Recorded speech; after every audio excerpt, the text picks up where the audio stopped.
Humanity is deleted for its worthlessness, and this happened because of BattleNet. At first, the BattleNet was a game enjoyed by many, but once Earth entered the Space League, things changed for the worst. Humans kept on failing their missions to the point of reaching annihilation. As the Earth disappears into nothing, an exception appears in the form of martial saint, Steon Ji-hun.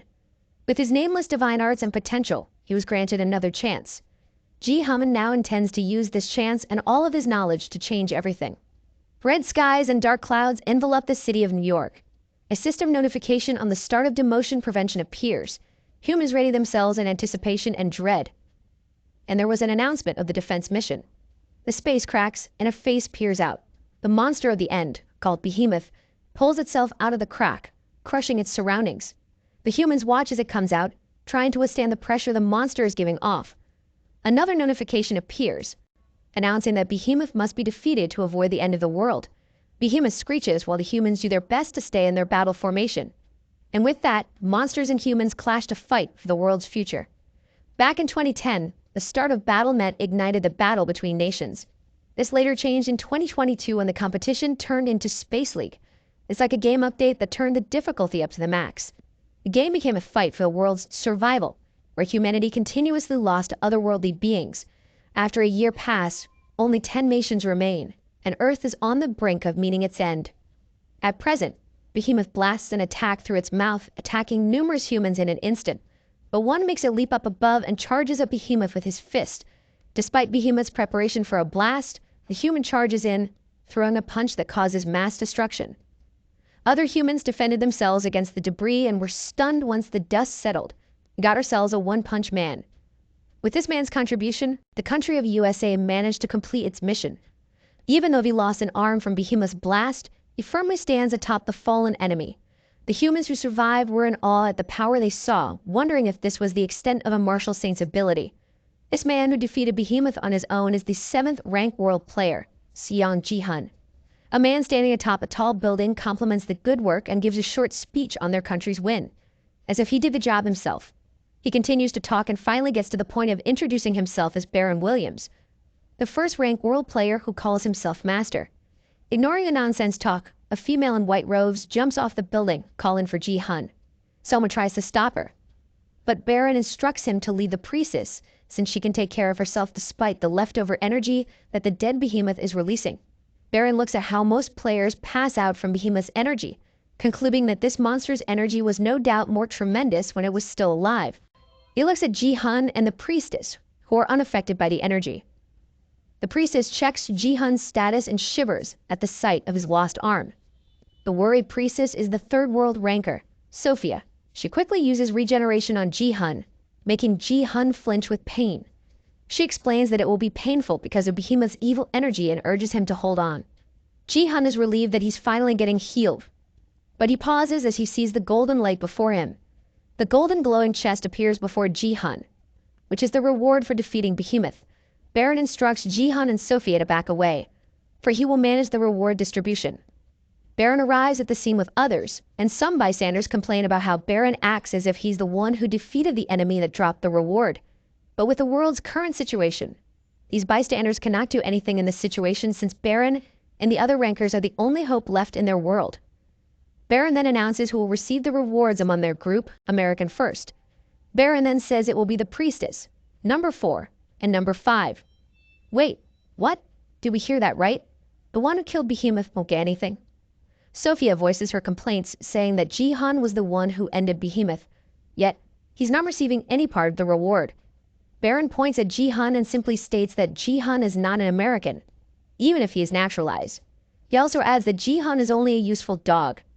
Seriously, old man, the world is ending, and this kind of person still exists. Sophia tries to fight back, but Ji-hun stops her.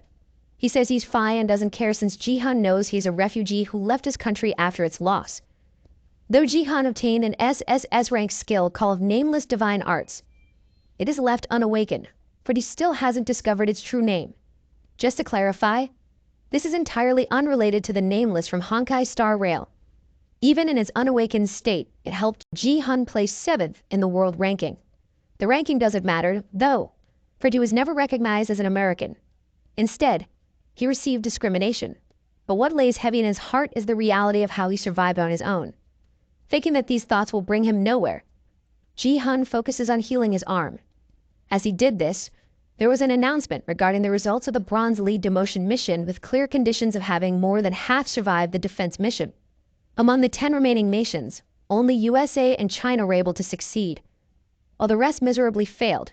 Having lost the demotion prevention mission, humanity number 4212 must face the orcs in the final demotion decision battle.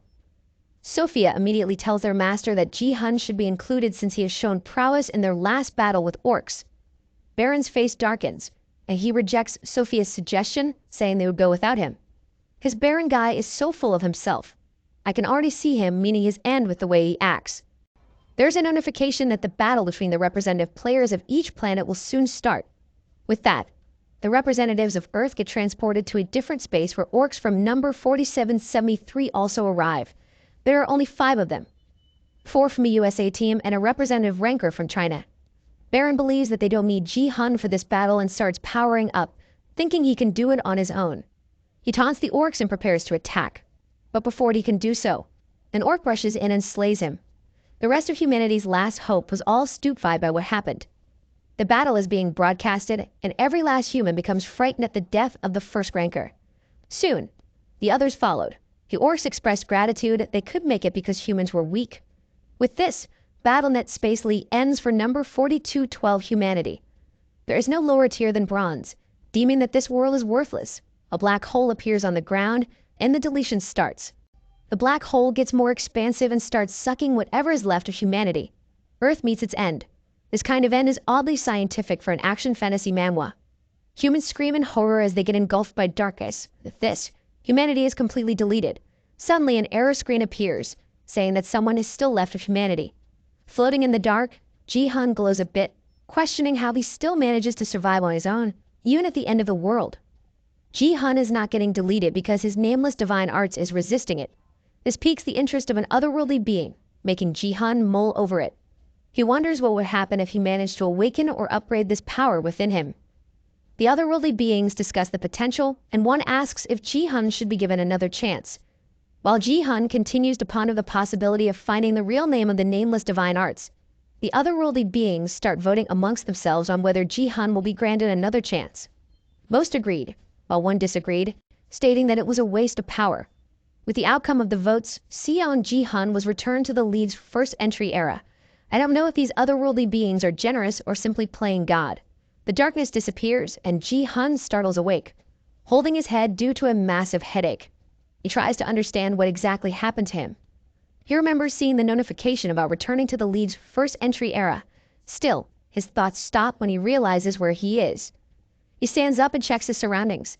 He finds out that he is back in 2020 in his home country, South Korea. Everything is a stark contrast to the dim future of the world. Realizing his regression, he checks his status window and finds that he's back to being a level 2, the time when he first entered the league. And this is where the manhwa title upholds its promise of regressing to level 2. Instead of seeing it as a demise that you must grind again, Ji-hun considers this an opportunity. He intends to use his knowledge from his previous life and change the future. He looks at a huge family picture on the wall, promising to protect everyone this time. Knowing the end of the game, things will be different now that he is back. In 2020, South Korea had a solid standing in the BattleNet, but one who is protecting the 3rd place in the world ranking is none other than the Sword King, Yoon Sojin. And he uses a dual blade style in his fights. Kirito vibes? No. Wait, this is the guy from the family picture Ji-hun was looking at earlier. Yoon Sojin is considered the treasure of Korea since it is because of him that the country was able to maintain its high rank in the Northeast Asia region. But all of this changes when Sejin announces that he will change his name to Ito Ryohei and become a Japanese citizen, joining the SDF. The day Ji-hun returned was the day Sejin announced this to the media. Ji-hun gets irritated as he watches and recalls the chaos that followed this incident. Korea was continually defeated, and its rank dropped in BattleNet. But at present, the newscasters reporting this news are staying positive, hopeful for the young ones who will prove themselves and maintain Korea's position within the top 20. Ji-hun thinks this is the kind of mindset that exactly failed them, and no one was able to take the place that Sejin vacated. He feels things might have been different if given more time, but time waits for no one. The brutality of BattleNet released the Space League, and the competition between nations turned into a war of survival. Losing their life in a game means death in real life.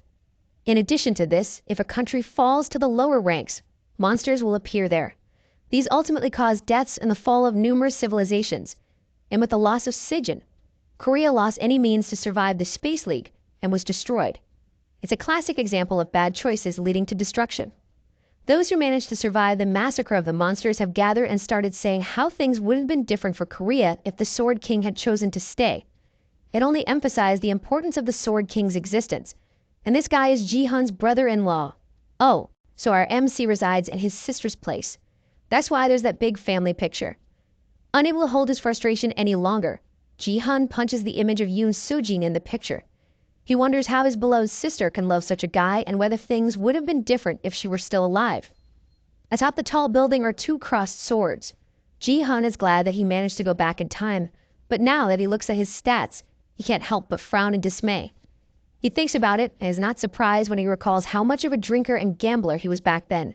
His foolishness led him to overlook his gift's uniqueness despite its low rank. The Wanderer's eyes let him see the details of others. The gift manifests when a player turns 18, and not everyone can receive one. Ji-hun, who received the lowest rank, chose to use this ability for gambling. Only through awakening did he learn this gift's true potential. I guess our MC has a bit of kaiji within him. Ji-hun continues to look at his status and once again thinks how horrendous it is since these stats are typical of the level 1. He questions how he even leveled up when his stats literally sucks. He mulls over it and finally remembers drinking an XP potion while drunk. That is awfully convenient. He pales as he recalls this dark past. Ji-hun quickly gets out of those dark thoughts when he sees he has 100,000 achievement points. He deems this useless since they aren't worth any money. But what puzzles him is that he got them. Ji-hun wonders if this is because he has regressed. He then checks his inventory and finds an achievement points exchange coupon with an X rank. The details explain that he got this as the last survivor who chose to challenge again. He clicks on the coupon to be used, and the system announces the addition of the achievement store. Those APs are useless no more. The coupon granted him access to Achievement Store Level 1, which listed items like Achievement Store Upgrade, Status Window Expansion, and additional class slot.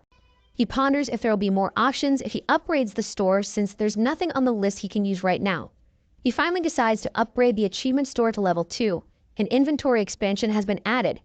Ji-hun upgrades it again, unlocking the adding nickname option. With 50,000 achievement points left, he can upgrade the store once more. But you will only be left with 10,000 points. Typical game upgrade. It becomes more expensive as you go further. Ji-hun sees two options, either upgrade the store or buy everything with his remaining points. He makes up his mind and decides to gamble with the upgrade. The store reaches level 4, and the item that was added is the urgent restoration option that lets him repair any faulty item into its perfect condition. Ji-hun sighs, realizing once more the reason why he can't stop gambling. Getting this option is similar to hitting the jackpot for him. Ji-hun places a finger in a biometrics device, granting him access to a room as it recognizes him as a family member. The room he enters is Yoon Soo-jin's playing room. He smiles at how the home system lets him access the room despite the absence of its original owner. He sits in the BattleNet connector and accesses the inventory. A system window of an item appears, and Ji-hun calls this his first key, the Dongfeng Shuo's spoiled brush. Ji-hun uses urgent restoration on the A-rank broken brush, repairing it to its former glory. Dongfeng Shuo's brush is now an SS rank, detailing how this brush was used by a famous writer and how it holds a connection to the martial god. So this brush really was necessary. As Ji-hun holds onto the repaired brush, a notification appears, announcing that the Bronze League Gangnam Area tutorial is about to start. With 10 seconds left, Ji-hun opens his status window and uses the brush on it. Light emerges from the brush and status window's interaction. Ji-hun became a martial saint by combining the stats of strength, agility, and stamina to form the rare, unique stat. Using the brush to write the two words, martial power, became the new start of his awakening. The timer for the tutorial reaches 0, and Ji-hun gets transported into BattleNet League before he can even make sure that what he did worked. The BattleNet system announces the survival mission, which can be ended when only half of the players remain. Still holding the brush, Ji-hun sees that he's in the Coliseum. Ji-hun is more concerned about the fruit of his activity and opens his status window once more. He gets a notification that the 3 stats have combined into martial power. In obtaining a unique stat, he was also rewarded with 10,000 achievement points. He sighs with relief as he puts the brush back into his inventory. He greets his martial power like an old friend and thinks about how this is only the first step for him to get the nameless divine art. With 5 stat points on martial power, Ji-hun is sure the Bronze League will be a breeze. Hope ability unlocked. He never receives another notification on how he was logged into BattleNet without using a battle connector. Though he was sitting on it before getting transported, he wasn't precisely logged in since he only accessed the inventory. The system then notifies him that he will experience 100% of the pain within the game. Ji-hun sighs as he recalls how pain in the game can be reduced with money. Using a battle connector does that, and the one Yoon Soo-jin owns in their home can reduce up to 99% of it. Lol. Sejun really must have hated being in pain. Ji-hun plans to make good use of the battle connector later. He was surprised when the achievement window popped open and received a limited quest. It states that achieving number 1 in the tutorial will reward him with 1,000 achievement points. Ji-hun ponders since this has never happened in the past. He suddenly smirks, knowing this will be a breeze with his martial power. And with that, the game starts. A man brandishing a sword jumps up behind Ji-hun, shouting that he got the newbie. Wrong move, dude. Wrong move. The blade connects, causing impact, but the man holding a sword gets confused as the dust settles down. 2 fingers stopped his sword, and the Ji-hun looked back at him. Ji-hun then thanks him for the first kill, since the most enjoyable content of this game is slaying other players. Among the players of BattleNet, there are also groups called Guild. They are responsible for training and managing the players under them. The game's hype has urged countries to invest resources in nurturing players, and this also brought forth investment from all kinds of companies, no matter how big or small. With the help of these forces, the country was able to bring up strong players at the early stages of the league. And Bronze League Gangnam Area 1 is the place where the rising stars of their guild make their debut. For now, let's look at what occurred in that other guy's head before he chose to attack our MC. The person who attacked Ji-hun was a bit nervous about joining the Bronze League in the Gangnam area. His name is Hyokyu, and he snapped himself from his nervousness. He reassures himself that he's luckier than others since he's from the Divergent Guild, managed by the Divergent Group. Hyokyu, though ordinary, got into the group because of his A-rank gift, Agility. The gift increases his agility by 25, ignoring the league's restrictions on stats. Depending on the league rank a player is in, a stat limit is imposed on the players. So having this is similar to a cheat, especially if his agility is already maxed to the limit of the Bronze League. With this kind of stat, getting within the top 50 is a no-brainer for him. Before the game started, he scanned the players and monsters around him. Unfortunately, he decided on our not-so-innocent MC. Looks like a noob because of his clothes. Hyokju is surprised that such a player would connect in the league without much preparation. He takes advantage of this, thinking that Ji-hun is a free kill. This guy never heard of the idiom, never judge a book by its cover. Thinking he's fortunate, Hyokju prepares to attack and thanks the unknown noob silently. Once the game starts, he quickly goes in for the kill with Ji-hun's back in front of him. And now we're all caught up to the present. Ji-hun blocked Hyokju's sword with 2 fingers, all of this despite his agility stat. Ji-hun flicks the sword away, bringing his attacker to the ground at the same time. Ji-hun is amazed by the other guy's confidence and can tell that his attacker used his gift.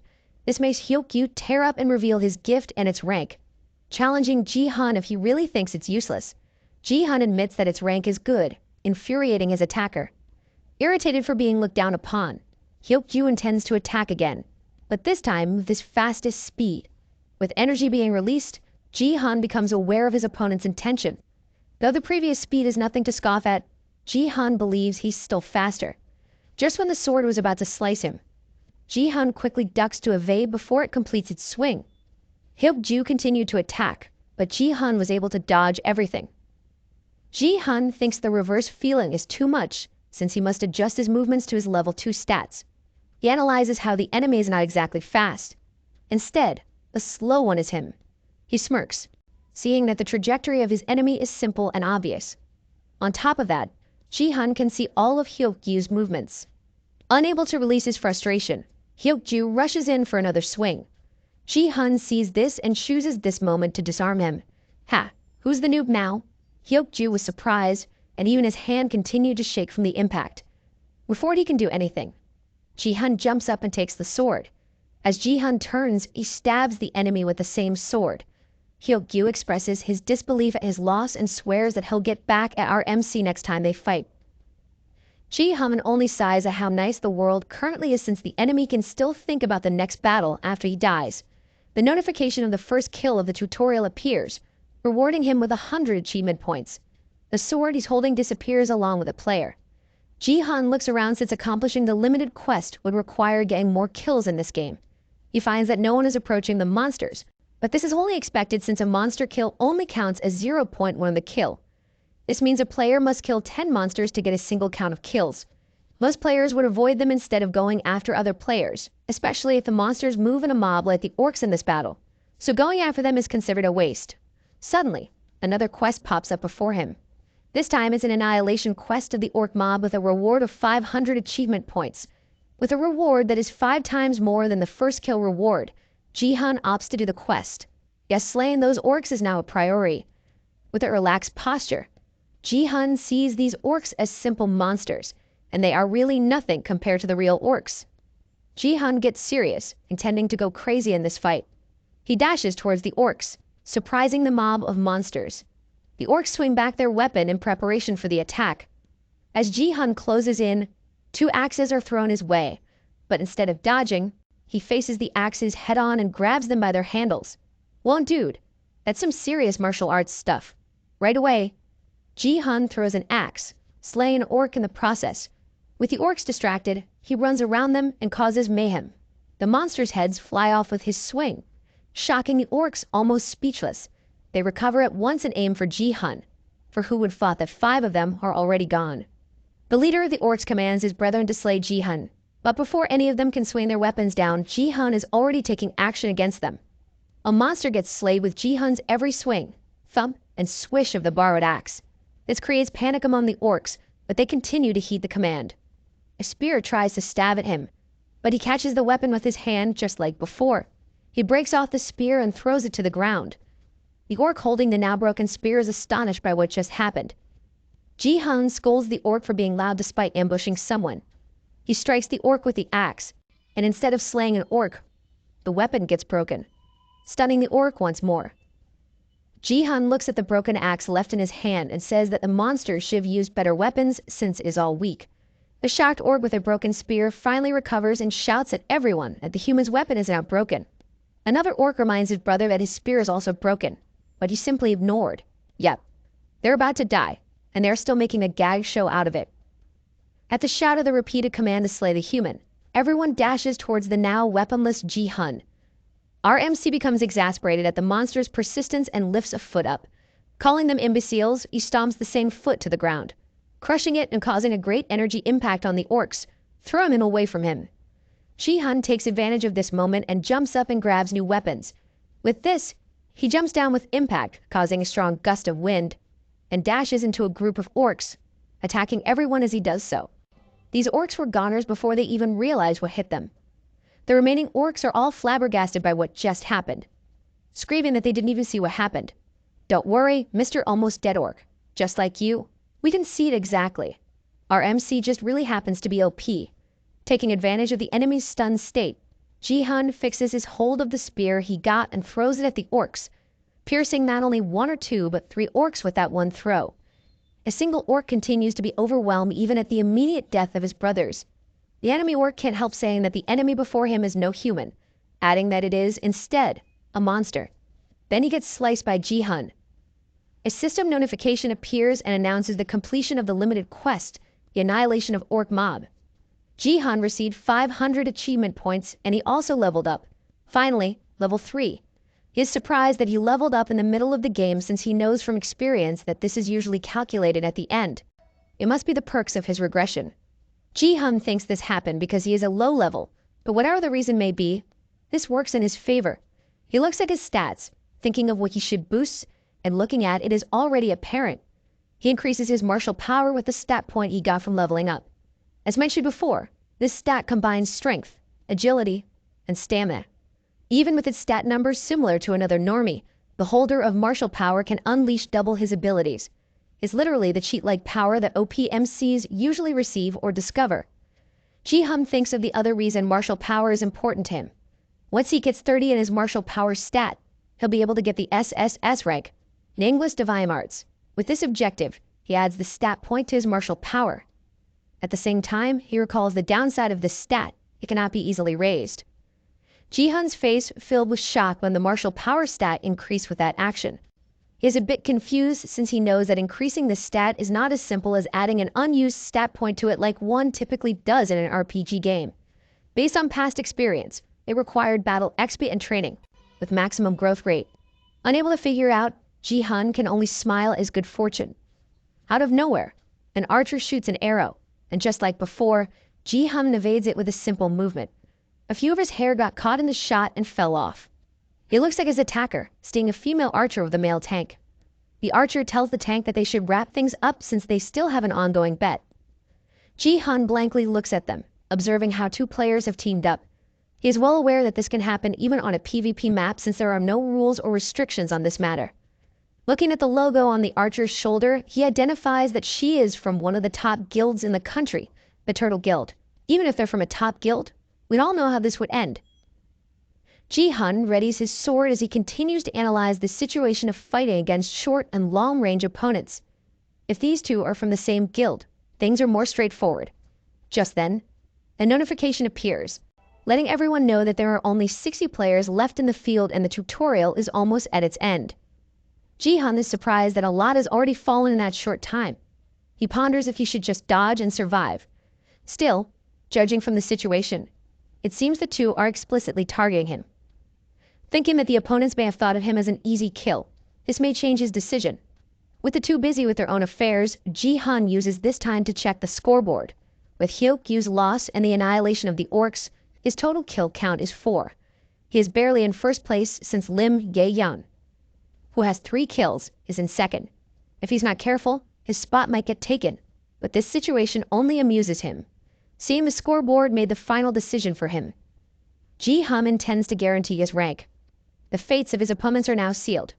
The two opponents are still chatting, but the archer finally takes aim. But before she can do anything else, she gets sliced by Ji-hun, who is testing his 6 points martial power. The system continuously announces the number of players left, but this is not the time for the tank to pay any attention to that. The tank shivers and pales at what just happened to his companion, but Ji-hun doesn't care for the rambling of an almost dead man. He attacks the tank in the back, but this only makes a scratch on the tank's armor. The tank was saved by his B-rank armor that was provided by his guild, and he even has the gall to gloat about it.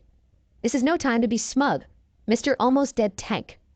Ji-hun unleashes multiple attacks to prove the tank wrong, making the receiver scream.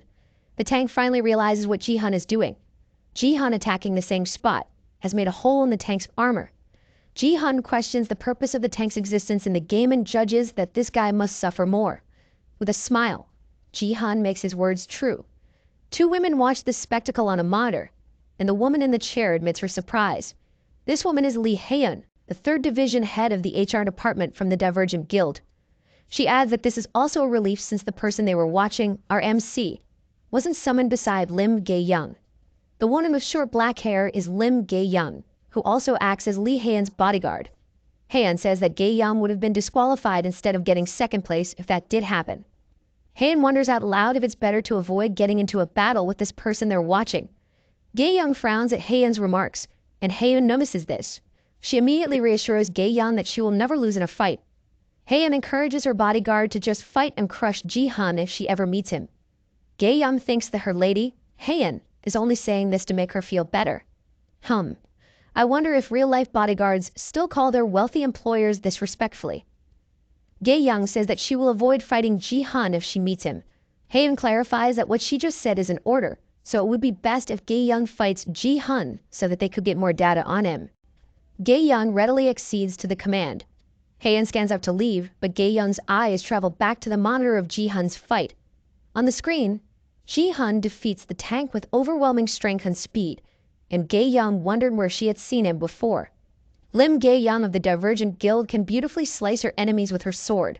With her S-rank gift, she is one of the guild members with high potential. Based on her performance of 4 kills in the Bronze League Gangnam Area 1, she is sure to get rank 1 if Ji-hun didn't appear. The scout from the Turtle Guild is skeptical at how Ji-hun got the first rank at level 2 when he didn't have any backing from any group. Ji-hun joined the league in daily clothes, lacking any proper weapon and armor. His prowess as a level 2 shocked anyone who learned of it, making them question who this guy is. Back where Jihan currently resides, our MC checks his rewards. He got a 50% XP boost for getting the first rank and instantly leveled up from 3 to 6. Jihan smiles at this, thinking he's leveling up fast since he's still at the low levels. Our MC is no doubt a gamer on top of being a gambler. The system then notifies him that the tutorial does not give GP.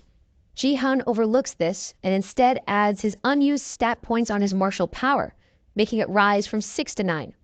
He finds out that he also gained the bronze nickname, Tutorial Conqueror.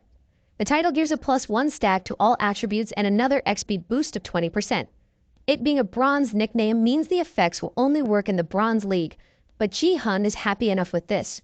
He checks his status window and sees that a +1 is indeed added to his stats. With his martial power at 10 points, he is sure it is as good as a free ticket to overcoming his current league. Jihan intends to focus on his growth since he will get the silver promotion battle once he reaches level 25.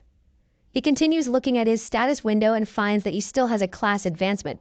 The basic class is gained once a player reaches level 5. A player can choose between warrior, archer, mage, and support among the basic classes. If these are only the basic classes, then there are definitely advanced classes.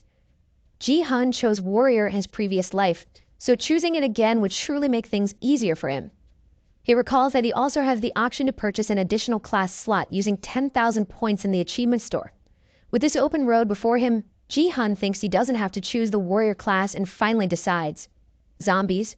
These monsters growl as they roam the lands in a Bronze League Gundam area. BattleNet announces that the mission this time is defense, and the field is set up with tall walled towers with crystals on each point. Players must protect the crystal from the zombies, and the battle will end when only 5 towers remain. Atop one of the walls is the 23-year-old warrior, Lim Gae-yeon.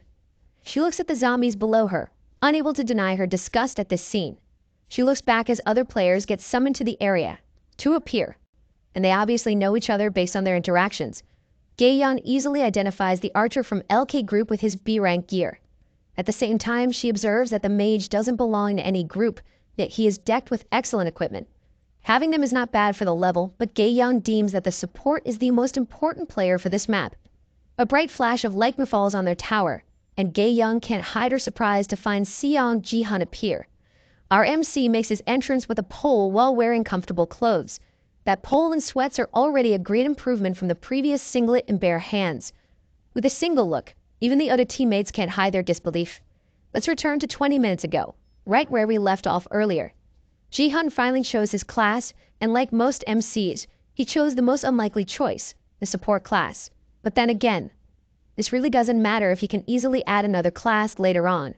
A warning notification even appears to remind him of the class incompatibility with him, and questions if he will really choose this. Jihan confirms as he thinks of the main reason for this choice. Choosing this class unlocks the divine power ability in his stats. With divine power, he is determined to develop another unique stat, even if it proves to be more meticulous. Unlike other stats that can be fostered with training, the support class requires the actual addition of stat points. It seems an unlikely choice since Jihan is resolute in putting all his stat points in martial power. All for this, to gain the nameless divine arts, but there's a good reason why he went ahead with the support class. Using his knowledge from his previous life, he knows a method that most people don't know. With this particular method, Jihan has no doubts. Back to the present, Gae-yeon is surprised to learn that Jihan is a support. The mage curses at his fortune and discriminates against Jihan, yet another guy who never studied his idioms. Jihan doesn't react and simply ignores the mage. The archer tries to calm his companion, but the mage continues complaining. Gae-yeon can only sigh at how noisy it was and how having a troll in the group would make the mission more challenging. The mage's cursing snaps Gae-yeon from her thoughts. Jihan is already holding the mage up, who is screaming to be released. Jihan does what the mage wants and releases him, but it was to the zombies down below. The mage, of course, screams more loudly at his fall. Jihan announces that if the mage doesn't want to, then he doesn't have to play. His teammates are surprised by what happened, while Jihan says they are fine even without the mage. Spoken like any true OP character. The mage yells and bows his head to the floor, swearing to do his best. He shouts how it is enough killing. The mage, Kim Yu-hyuk, is now begging because they are given 3 lives in this Bronze League's defense game. After getting resurrected the first time, Jihan threw him off to the zombies again. With 1 life remaining, Ju-hyuk quickly does a dojeza upon resurrection and swears to work hard. If he dies one more time, he will obviously get the last place in this game. This is something that Guya badly wants to avoid since the penalty is the drop of the level. If this happens, even the skills he purchased with real money will disappear. Not meeting the skill requirement means auto deletion of the skill. Bad luck? Brah, you shouldn't have picked a fight with your support. Ji-hun looks down on the mage, commenting on his complete 180. He then asks the mage why he isn't throwing attacks like last time since he's apparently good with using the fire element. Ju-hyuk is surprised by the compliment and takes advantage of Ji-hun's interest, saying his skill is useful against mobs. He shows off his skill and adds that he's at level 15. Ju-hyuk markets himself as an indispensable resource for this kind of mission. Gae-young looks over and finally realizes the identity of their mage. She recalls how this guy used to be under one of the top 10 guilds in Korea and used to be respected. But falling 4 times in the Silver Promotion League changed this. He became someone who picks fights with others. In short, this guy is a total loser. Thinking that he finally got Ji-hun hooked, Ju-hyuk says he has a condition for working together. He tells their support to apologize to him. Seriously, the nerve of this guy. He should be the one apologizing for mouthing off nonsense in the first place. The archer, who is the mage's companion, backs him up and says they should all compromise and reconcile. Deep inside Ju-hyuk's head, he curses their support with evil plans starting to formulate within. Ji-hun is no pushover, so he grabs the mage by his robes, confusing Ju-hyuk. Ji-hun smirks at the audacity of this guy and throws him up. Ji-hun says that people might think that he caused this mess with the way the mage talks. And with that, he hits Ju-hyuk with his pole, flinging him over the edge, right to the open arms of the zombies down below. Bye, Mr. Haughty Mage. I hope we won't see you ever again. With Ju-hyuk's final death, Ji-hun says he should have better common sense next time. The archer completely freezes at what happened to his companion. Getting back to the point of this battle, the zombies start crawling up the tower. Other towers were able to fight back easily with the help of their mage. They were even able to make jokes about their situation. As for our MC and his remaining teammates, they are currently idling around. The archer worries about their lack of a mage and starts to complain. Stop complaining, dude. You might be falling to the zombies next. Ji-hun ignores the archer and opens up his status window. The limited quest pops up, telling him that getting first place in the 10 towers will reward him with 10,000 achievement points. Another quest then appears. This time is a linked quest. If Ji-hun slays 1,000 zombies on his own, he'll receive 3,000 achievement points. Ji-hun ponders on this, considering the time limit and the plausibility of accomplishing this quest. From a distance, Ye-young watches Ji-hun. Based on what she has seen so far, she concludes that this guy is the worst kind. Ji-hun does whatever he wants despite being a support class and his specs.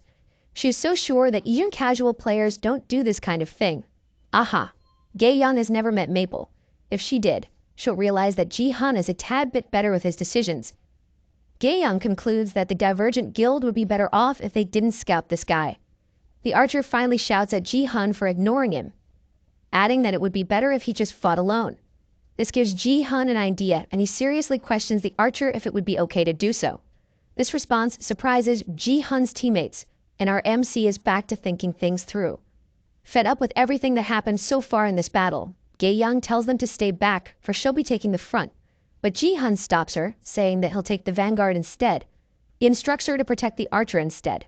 With those words, a big red zombie climbs up their side of the tower. The archer shouts at the appearance of the blood zombie, explaining how this is different from the normal ones. He adds that this zombie has a liquid head, so physical attacks won't really work on it. As the archer shouts this bad matchup, the blood zombie leaps up with its heavy body. Ji-hun remains unfazed and instead stabs the enemy in the head with his pole that was surrounded by white energy. Pieces of the blood zombie fly off everywhere, making the archer and Ye-young pause with awe. She identifies the energy as white sacred flames, a form of divine power. Our MC is not a support, he's a monk for sure. With complete control of his ability, Ji-hun swings the pole at every approaching zombie. Each zombie gets beheaded, but despite this, Ji-hun admits his uncertainty about being able to do it.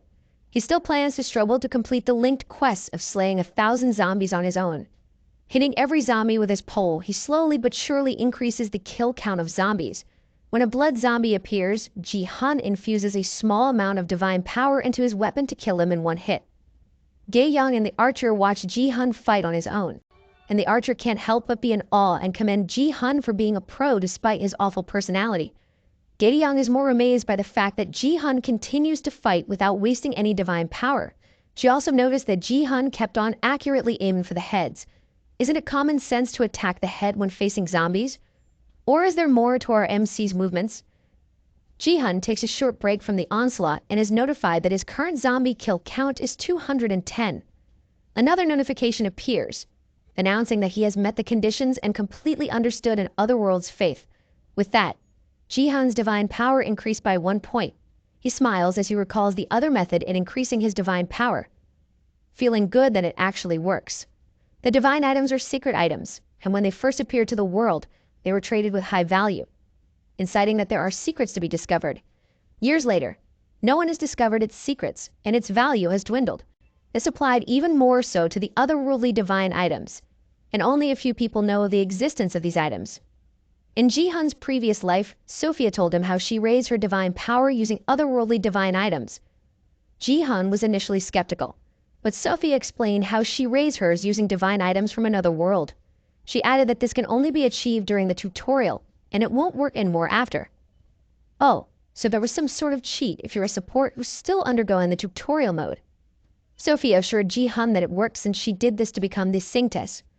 She also explained the exact method of gaining divine power from these items, considering that conditions may vary. Ji-hun expresses his shock that such an easy method exists and not anyone else knows about it. Sophia says that even if rumors fly, it will be hard to try it out since there is a meager supply of otherworldly divine items, and finding one is difficult as well. Ji-hun realizes that Sophia must have managed to monopolize the divine items back then with this knowledge of hers. Sophia says that wasn't the case since another person constantly bought otherworldly divine items as well. After regressing, Ji-hun checked one of the runes in the Sword Palace penthouse and found a room filled with otherworldly divine items that had been drained of divine power. With a look in this room, Ji-hun finally understands who is the other player who collected otherworldly divine items. It was the other Sanctess that he knows so well. It was none other than Ji-hun's older sister, Seon-jia, South Korea's best support, also known as a hero, and her death is a story of the past. Among the otherworldly divine items that she left behind, Ji-hun found the steel pole. It was an E-rank pole that was used by otherworldly clergy on their cult members' heads to increase their faith. Cults from other worlds are more aggressive than ours. Not that I know any cult aside from the cult of the Lamb. Ji-hun takes the steel pole, and based on what he read of the item's description, he should use it to strike the enemy's head. This is why he was only aiming for the zombies' heads. The item rank falls to rank F, and only a few divine power is left on it. This fact doesn't bother Ji-hun much since the item was made of steel. It is still perfect as a weapon. Gae-young continues to be impressed by Ji-hun's fantastic physique and control. Her observation gets cut when their archer points at the other tower that has fallen, adding how it's ranked high in the top 5. The archer kept talking about how they could help, not noticing the zombie creeping up behind him. As the zombie growls to attack the archer, Gae-young pulls out her sword and finishes the zombie instantly. Ji-hun gets distracted by this and finally identifies their warrior as the Plum Blossom Sword, Lim Gae-young. He recalls how she was famous as the interim Sword King in his past life, but she didn't have a good ending. He remembers that she died at the hand of the now called Ryohei. Ji-hun thinks that he somehow saved her again this time around. So they have that kind of past. I wonder if there's more to this since Gae-young did mention how Ji-hun looks familiar to her. Gae-young calls Ji-hun and asks if they can join him to aim for a higher ranking. Ji-hun checks and finds that they're currently in 5th place with a 398 kill count. Gae-young's suggestions make sense since there's not enough time remaining. Considering that his teammate is the Plum Blossom Sword, Ji-hun can be sure it'll be okay to leave it to them. Ji-hun voices his agreement, adding that he'll leave it to her. Ji-hun jumps off the tower to where the mob of zombies is, leaving his teammates shocked by his actions. Upon landing, Ji-hun gathers his power into the pole, blowing everything around him into nothing. Now we all know that our MC has been holding back all this time. The archer is completely shocked that they managed to get first in the battle. A notification appears saying they are the last survivors. Another novice announces the accomplishment of the limited quest, get first place in the 10 towers. Ji-hun sighs that, as expected, he's still not strong enough to complete the linked quest of slaying 1,000 zombies on his own. The archer, who did a complete 180 from his previous actions, compliments Ji-hun for the great work, still focused on the fact that he needs to get stronger. Ji-hun ignores the archer's compliments. Ji-hun wonders if he'll get the same quest next time. Ye-young looked down below and was struck by the disaster that Ji-hun caused. For a support, who is lower level than her, this only confused her more since he even did it all on his own. That's the thing with OP characters. It's hard to make heads or tails of them. Someone announces that he'll log out first, making her more attentive to what's happening around her. Archer logged out and Ji-hun was planning to receive his rewards when Ye-young called in by his full name. Ji-hun is surprised that the Plum Blossom Sword knows him, while he thinks that they shouldn't have met yet at this point in time. Daeom is resolute that she must talk to Ji-hun because of his potential and achievements. It simply proved that he is necessary for their guild and intends to recruit him. But surprisingly, the first words out of her mouth were to ask him for his number. She realizes her mistake and was shocked, making her turn red and step back. Even I am feeling embarrassed for her. Ji-hun asks if he heard her right, but Ye-young's mind is a jumble of thoughts. She left out the whole story and tried to make up for it. She talks about herself and adds that it's for business. But before she can even finish her sentence, Ji-hun bows his head and apologizes. He says he can't remember his number, making Ye-young think she's being rejected for an entirely different reason. Instead, Ji-hun promises to let her know once they meet again and says goodbye. Ji-hun logs out of BattleNet, leaving Ye-young stumped at how Ji-hun can't remember his own number. She then reaches the conclusion that she just got rejected. Nope, our MC really doesn't know his number. In the streets, Ji-hun scratches his head as he walks with a black plastic bag in his arm.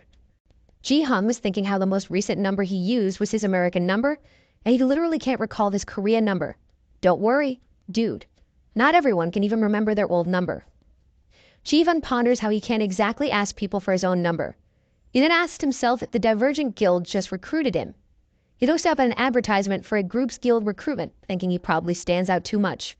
Then he realizes he could have gotten the Plum Blossom Sword's number instead, but thinking about it, doesn't really matter much since he has no intentions of joining a guild in the meantime. Is our MC planning to take Sung Jinwoo's path and create a guild himself? Ji-hun checks the status window and focuses on the rewards he got instead. He reached level 8 in this stage and earned 1,500 GP from it. His divine power was also raised, so this was not a bad round overall. Ji-hun then checks the GP store, where the extraterrestrial holy items of rank E costs 3,000 GP per item. He can't really use his GP to purchase one at this price. He thinks it was still much cheaper since it was only 2020, but he can't help thinking this is still too much. Ji-hun decides to head home and go through his sister's storage to check if some unused otherworldly divine items are still left behind. Ji-hun uses the elevator and reaches the penthouse of the building. His usual demeanor changes when he sees a pair of female school shoes by the entrance. Thoroughly shaken, he drops the items he bought and rushes inside. Ji-hun recalls that among the moments he regretted the most was that he could not protect her. Ji-hun steps into the living room and finds a teenage girl with long hair and ponytail. The girl expresses her surprise that Ji-hun is awake and even went outside instead of being stuck in the house, curing his hangover. Ji-hun's mind is filled with numerous thoughts on how there were a lot of things he wanted to say to her. He recalls how this girl always reassured him when he was down in the dumps, drowning himself in drinking. Ji-hun would comment on how strong this girl, Sia, is, and I would agree, adding how she'll protect him. Ji-hun is thankful for Sia's protection, despite her being his niece. So if she's that baby from the family picture. In the end, Ji-hun was devastated that he couldn't protect her in his previous life. He knows that it is shameless of him, but he really misses her. Oblivious to her uncle's inner struggles, Sia smiles at him. Ji-hun stares at Yoon Sia, thinking his niece should be 18 this year. She is the daughter of Ji-hun's older sister in Yoon's Sojin. Acting as if everything is as usual, Ji-hun asks Sia if the group living in Jeju has already ended. Embarrassed, Sia scratches her head and admits she is the only one who ended it early. Ji-hun recalls how Sia was born back when his elder sister worked to provide for them, so he was able to look after his niece right from the start. Getting to the heart of the topic, Sia says how everyone is going crazy because of her dad's announcement. Ji-hun lost his family at a young age, and when he lost his sister, Sia became the most important person to him. Sia tries to make light of her father's announcement, but Ji-hun can't help but curse at his brother-in-law. He asks if Sia was contacted by her father, and Sia admits that she received a call. She then tells her uncle how her father said he fell in love. She recalls her communication with her dad, of how she tried to make sense of his words, but Sejin simply dismissed that he won't be understood. Sia questions if her father is throwing her away. Sejin, the now Ryohei, admits that he is indeed leaving his daughter since this was also that woman's condition so that his love would be accepted. What kind of BS condition is that? That woman obviously doesn't love you back. You're supposed to be halfway in this kind of thing. Sia asks if her dad accepts this absurd condition, but instead of answering, he hangs up on his daughter. Hearing Sia recount what happened angers Ji-hun. Instead of blowing up like before, he calms himself down. He remembers how Sejin has always been that kind of guy. This irresponsible kind can throw away his own daughter and country for a woman. But as he thinks about what Sia had suffered, he can't help making a fist and get surrounded by the dark energy of his anger. Sia looks behind her and asks if it was her uncle who broke the family photo. Releasing the dark energy, Ji-hun curses at how he forgot about that. He quickly asks Sia for forgiveness and explains himself. But Sia isn't angry. In fact, she wanted to break it herself. She reassures her uncle by giving him a broad smile and saying she's okay. Ji-hun stares at Sia, recollecting how Sia has always been like this. When her mom died or when Sejin left her, she still had this bright smile on her face and would still laugh. She is also the type who would worry more about him instead of herself. Ji-hun doesn't want Sia to remain like this any longer. In his new life, Ji-hun pats his niece's head, complimenting her being all grown up. He even commends her for taking care of him, her uncle. This time, Ji-hun promises to protect her. He tells her that things will be okay and Sia doesn't need to overdo it. Sia is surprised by her uncle's actions, but she accepts his patting and words. Reassured, she closes her eyes and thanks her uncle. Sia then pulls back and says that her uncle smells sweaty, embarrassing Ji-hun. LMAO. What a great way to break the mood. In the Divergent Guild located in Gangnam-gu, Seoul, Gae-yeon looks lifeless as her mistress holds back her laughter. She tells Hae-yeon that she can laugh out loud, and Hae-yeon tries to apologize. Gae-yeon repeats herself. Unable to control it any longer, Hae-yeon laughs her heart out, making other people in the corridor look at them. Hae-yeon laughs and apologizes once more to Gae-yeon. Hae-yeon says that she finds Ji-hun funny, which only makes Gae-yeon puff her cheeks in frustration. Hearing how Gae-yeon asked for Ji-hun's number and how she was refused with the line that Ji-hun can't recall his number really tickled Hae-yeon's funny bone. Gae-yeon looks down and says it's pointless since approaching the opposite gender gets you judged based on appearance. She adds how she's not as beautiful as Hae-yeon and even looks like a man. These words surprise Hae-yeon since she knows how popular Gae-yeon is. Even then, some guy behind them ponders asking Gae-yeon on a date. Hae-yeon tells Gae-yeon that she should be saying that out loud, for she might get yelled at. Clueless, this remark only confuses Gae-yeon. Wow, she's oblivious to her own charms. In the lounge of the Divergent Guild, Hae-yeon settles down in one of the chairs with a cup of drink. She says that she is most relaxed whenever she's in the lounge. Gae-yeon continues to stand guard and asks what Hae-yeon plans to do about Seon Ji-hun's recruitment. This makes Hae-yeon sigh, and she admits how they have no choice but to recruit him since the old men in their company are going crazy, commanding Hae-yeon to get it done. She reveals how she's getting stressed from it. Gae-yeon gives a piece of her mind by saying that Ji-hun is indeed a talent that they should recruit. Hae-yeon suddenly pauses from drinking when she receives a notification on a live broadcast of BattleNet prediction, Mr. Seom. Wait, is our MC also a streamer, or is this guy a different Seon-nim? Hae is surprised that this guy is suddenly live streaming when there aren't any big matches today. Gae-yeon comments on how her mistress still watches Gablin broadcasts, making Hae-yeon defend herself, saying this is simply a strategy analysis broadcast. Gae-yeon was about to comment more on this but got stunned when she saw the broadcast screen and pointed to it. They were both surprised to find Seong Ji-hun in the broadcast, so it is the same Seong-nim. Ji-hun asks Sia if the video is okay while viewers are already chatting away. One particular viewer points out the title of the live stream as Sia answers that it's coming out. Gae-yeon asks if this is the stream her mistress is always watching, but Hae-yeon tells her there's something more important. Apparently, the live stream title is I'm the brother-in-law of the Sword King. This statement can't be rebuffed since behind Ji-hun is the twin swords statue placed in the rooftop garden of the Sword Palace. This place can only be entered by those who are a part of Yoon Soo-jing's family. One commenter, with twin swords on its icon, is angered by Ji-hun's use of the Sword King's name. Ji-hun instructs Sia to back up a bit, and his niece complies. More viewers using the twin swords icon appeared on the stream, commenting on the Sword King's daughter's presence and expressing their belief that the Sword King is only tricking the Japanese. Yeah, These people should know better. Not caring for the comments on the stream, Jihan gathers energy on his feet and stomps on the ground. His stomp destroys the floor around him, including the twin swords that symbolize his brother-in-law. Everyone seeing this was utterly shocked by what happened, and some twin swords fanatics started complaining on the chat about how a landmark got destroyed. But this kind of destruction is not enough for Jihan. He pulls his fist, making the twin swords fanatics anxious, while some casual viewers are even having fun at what's happening. As Jihan lands his punch, the swords get broken into pieces, increasing the number of viewers in the live stream and reaping all kinds of reactions from the viewers. There were even viewers from foreign countries watching. What a flashy way to make a point. Jihan gains an achievement aside from ripping his clothes in the process.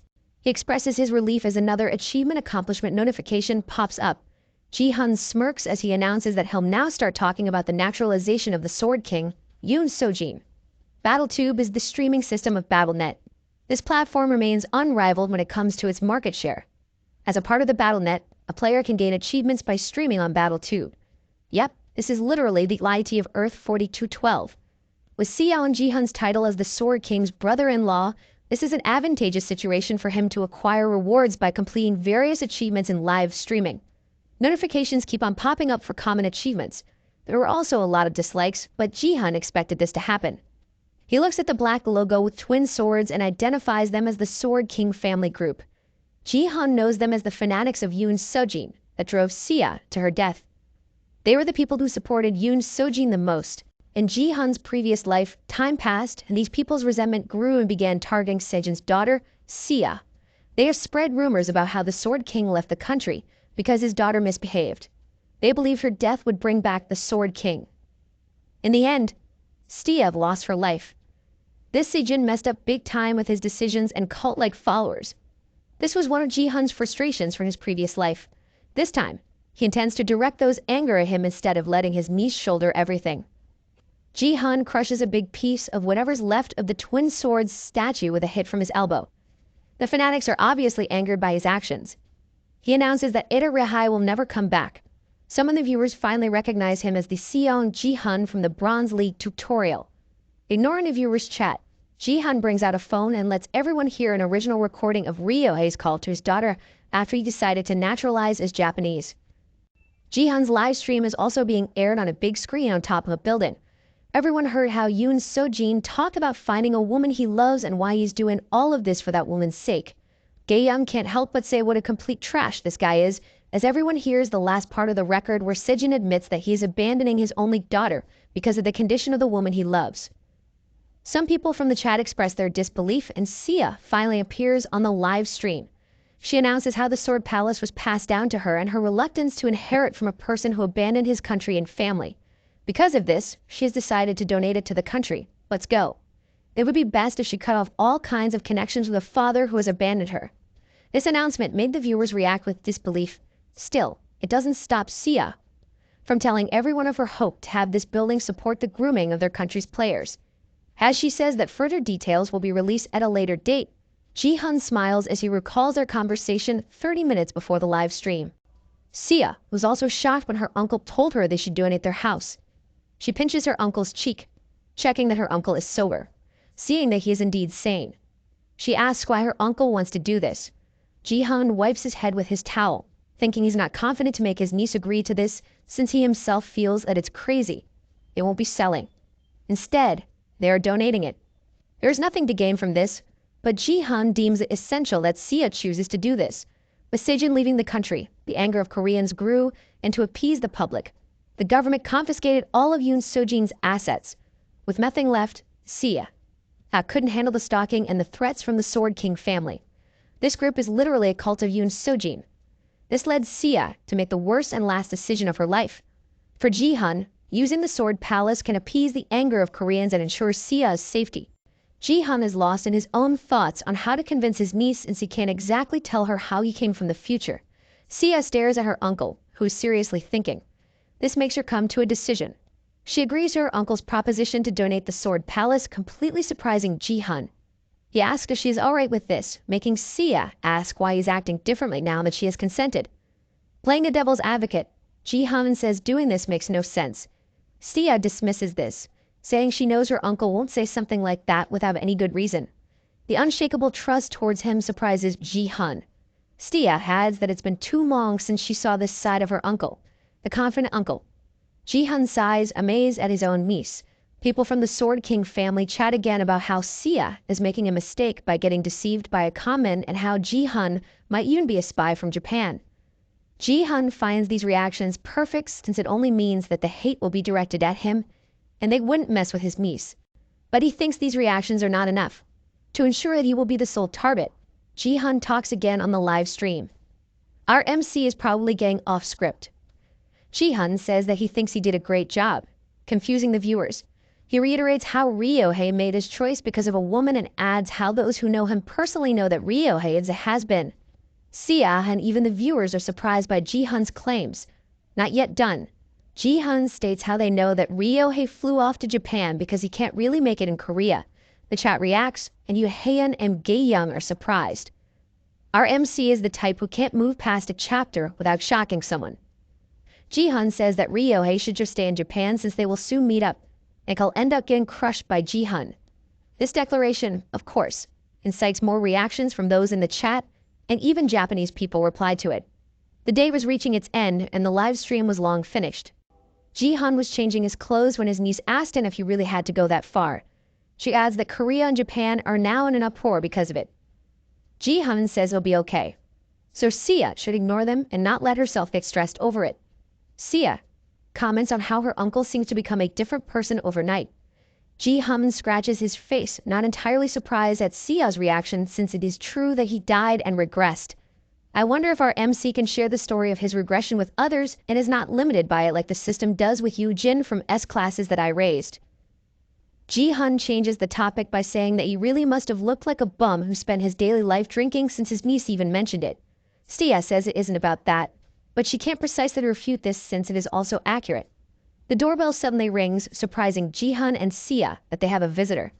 Ji-hun comments on how he expected this not to occur immediately, making Sia worried that someone was there for what her uncle did earlier in the live stream. Ji-hun reassures her that it's not that and smiles. He then heads to the door, intending to earn money. Is our MC planning to become a merchant this time? In Tokyo, Japan, the news announces how the relationship between Japan and Korea is expected to get worse because of the Sword King's naturalization to Japan, adding to it the fact that Korea lost its most powerful player. The news also mentioned how this happened because of a woman and how Ryohei-san's brother-in-law made a statement regarding this matter. The Japanese news speculates how Ryohei-san will react to the provocation. It also states how the brother-in-law represents the Koreans' anger on this matter. A woman asks if this news is bothering him, but Ryohei closes the news instead of answering and asks if he woke her up. The woman fixes her clothes as she says is alright since she didn't really have to sleep anymore with all that delight she received. Still calling him Sejin, she says that she's worried that he'll go through a hard time because of her. Ryohei calls the woman Shizuru and reminds her not to call him Sejin anymore since he has already taken her name. Shizuru hugs Ryohei from the back, saying he's wrong because he is Yoon Sojin. As she says this, pink energy comes out of her. She adds that he is Korea's #1 player, the Sword King Yoon Sojin. Oof, don't tell me she's controlling him with her ability. If she is, then does that mean there's still some hope for Sia's dad? Ryohei looks back at Shizuru, calling her by her name. Shizuru continuously releases her power and states that what she says is the truth and that this hasn't changed. She brings Ryohei's face close to hers, with all the power still mingling in the air. Shizuru then tells Ryohei that she loves him and kisses him. She does all this with their room now filled with the thick and heavy fume of Shizuru's power. She then claims her ownership of Yoon Sojin. Ji-hun opens the door and welcomes their guest. The man thanks Ji-hun as he removes his shoes and comments on how it seems like his presence was expected. Ji-hun smiles and denies this, saying that he only expected how the government would contact them since the situation became a huge deal involving the whole nation. Heh, we know that you orchestrated it that way. The man who visited them is Manager Park Yoon-sik, the government official who serves as the BattleNet department manager. Ji-hun recalls how the representatives from the BattleNet department stopped visiting them once Yoon Sejin left. Yoon-sik greets Sia when he sees her, and Sia does the same. Ji-hun smiles, thinking how the stage is now set, and he intends to take everything he needs from this situation. Yunzik comments on how violent Ji-hun's show was and adds how the government has already accepted that they cannot bring the Sword King back. Ji-hun nods to this, while Yunzik explains how they cannot precisely let the citizens know this with the Korea-Japan battle coming up.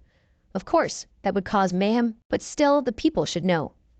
Ji-hun gets right to the point of Yunzik's visit and asks if Yunzik wants them to retract their decision to donate the Sword Palace, since donating it is as good as declaring to everyone that the Sword King is never coming back. The official is surprised by Ji-hun's keen sense, wondering if this was the same loser who used to open the door for him with his hangover. Yunzik recalls how Ji-hun used to be someone who was jobless with an alcohol and gambling addiction. Is the same person, Mr. But this guy before you has knowledge of the future. Try and get over this fact, Yunzik replies that Ji-hun is right since their department has not given up on having the Sword King return to their country. So instead of donating the Sword Palace, Yunzik suggests that they should have a consigned management.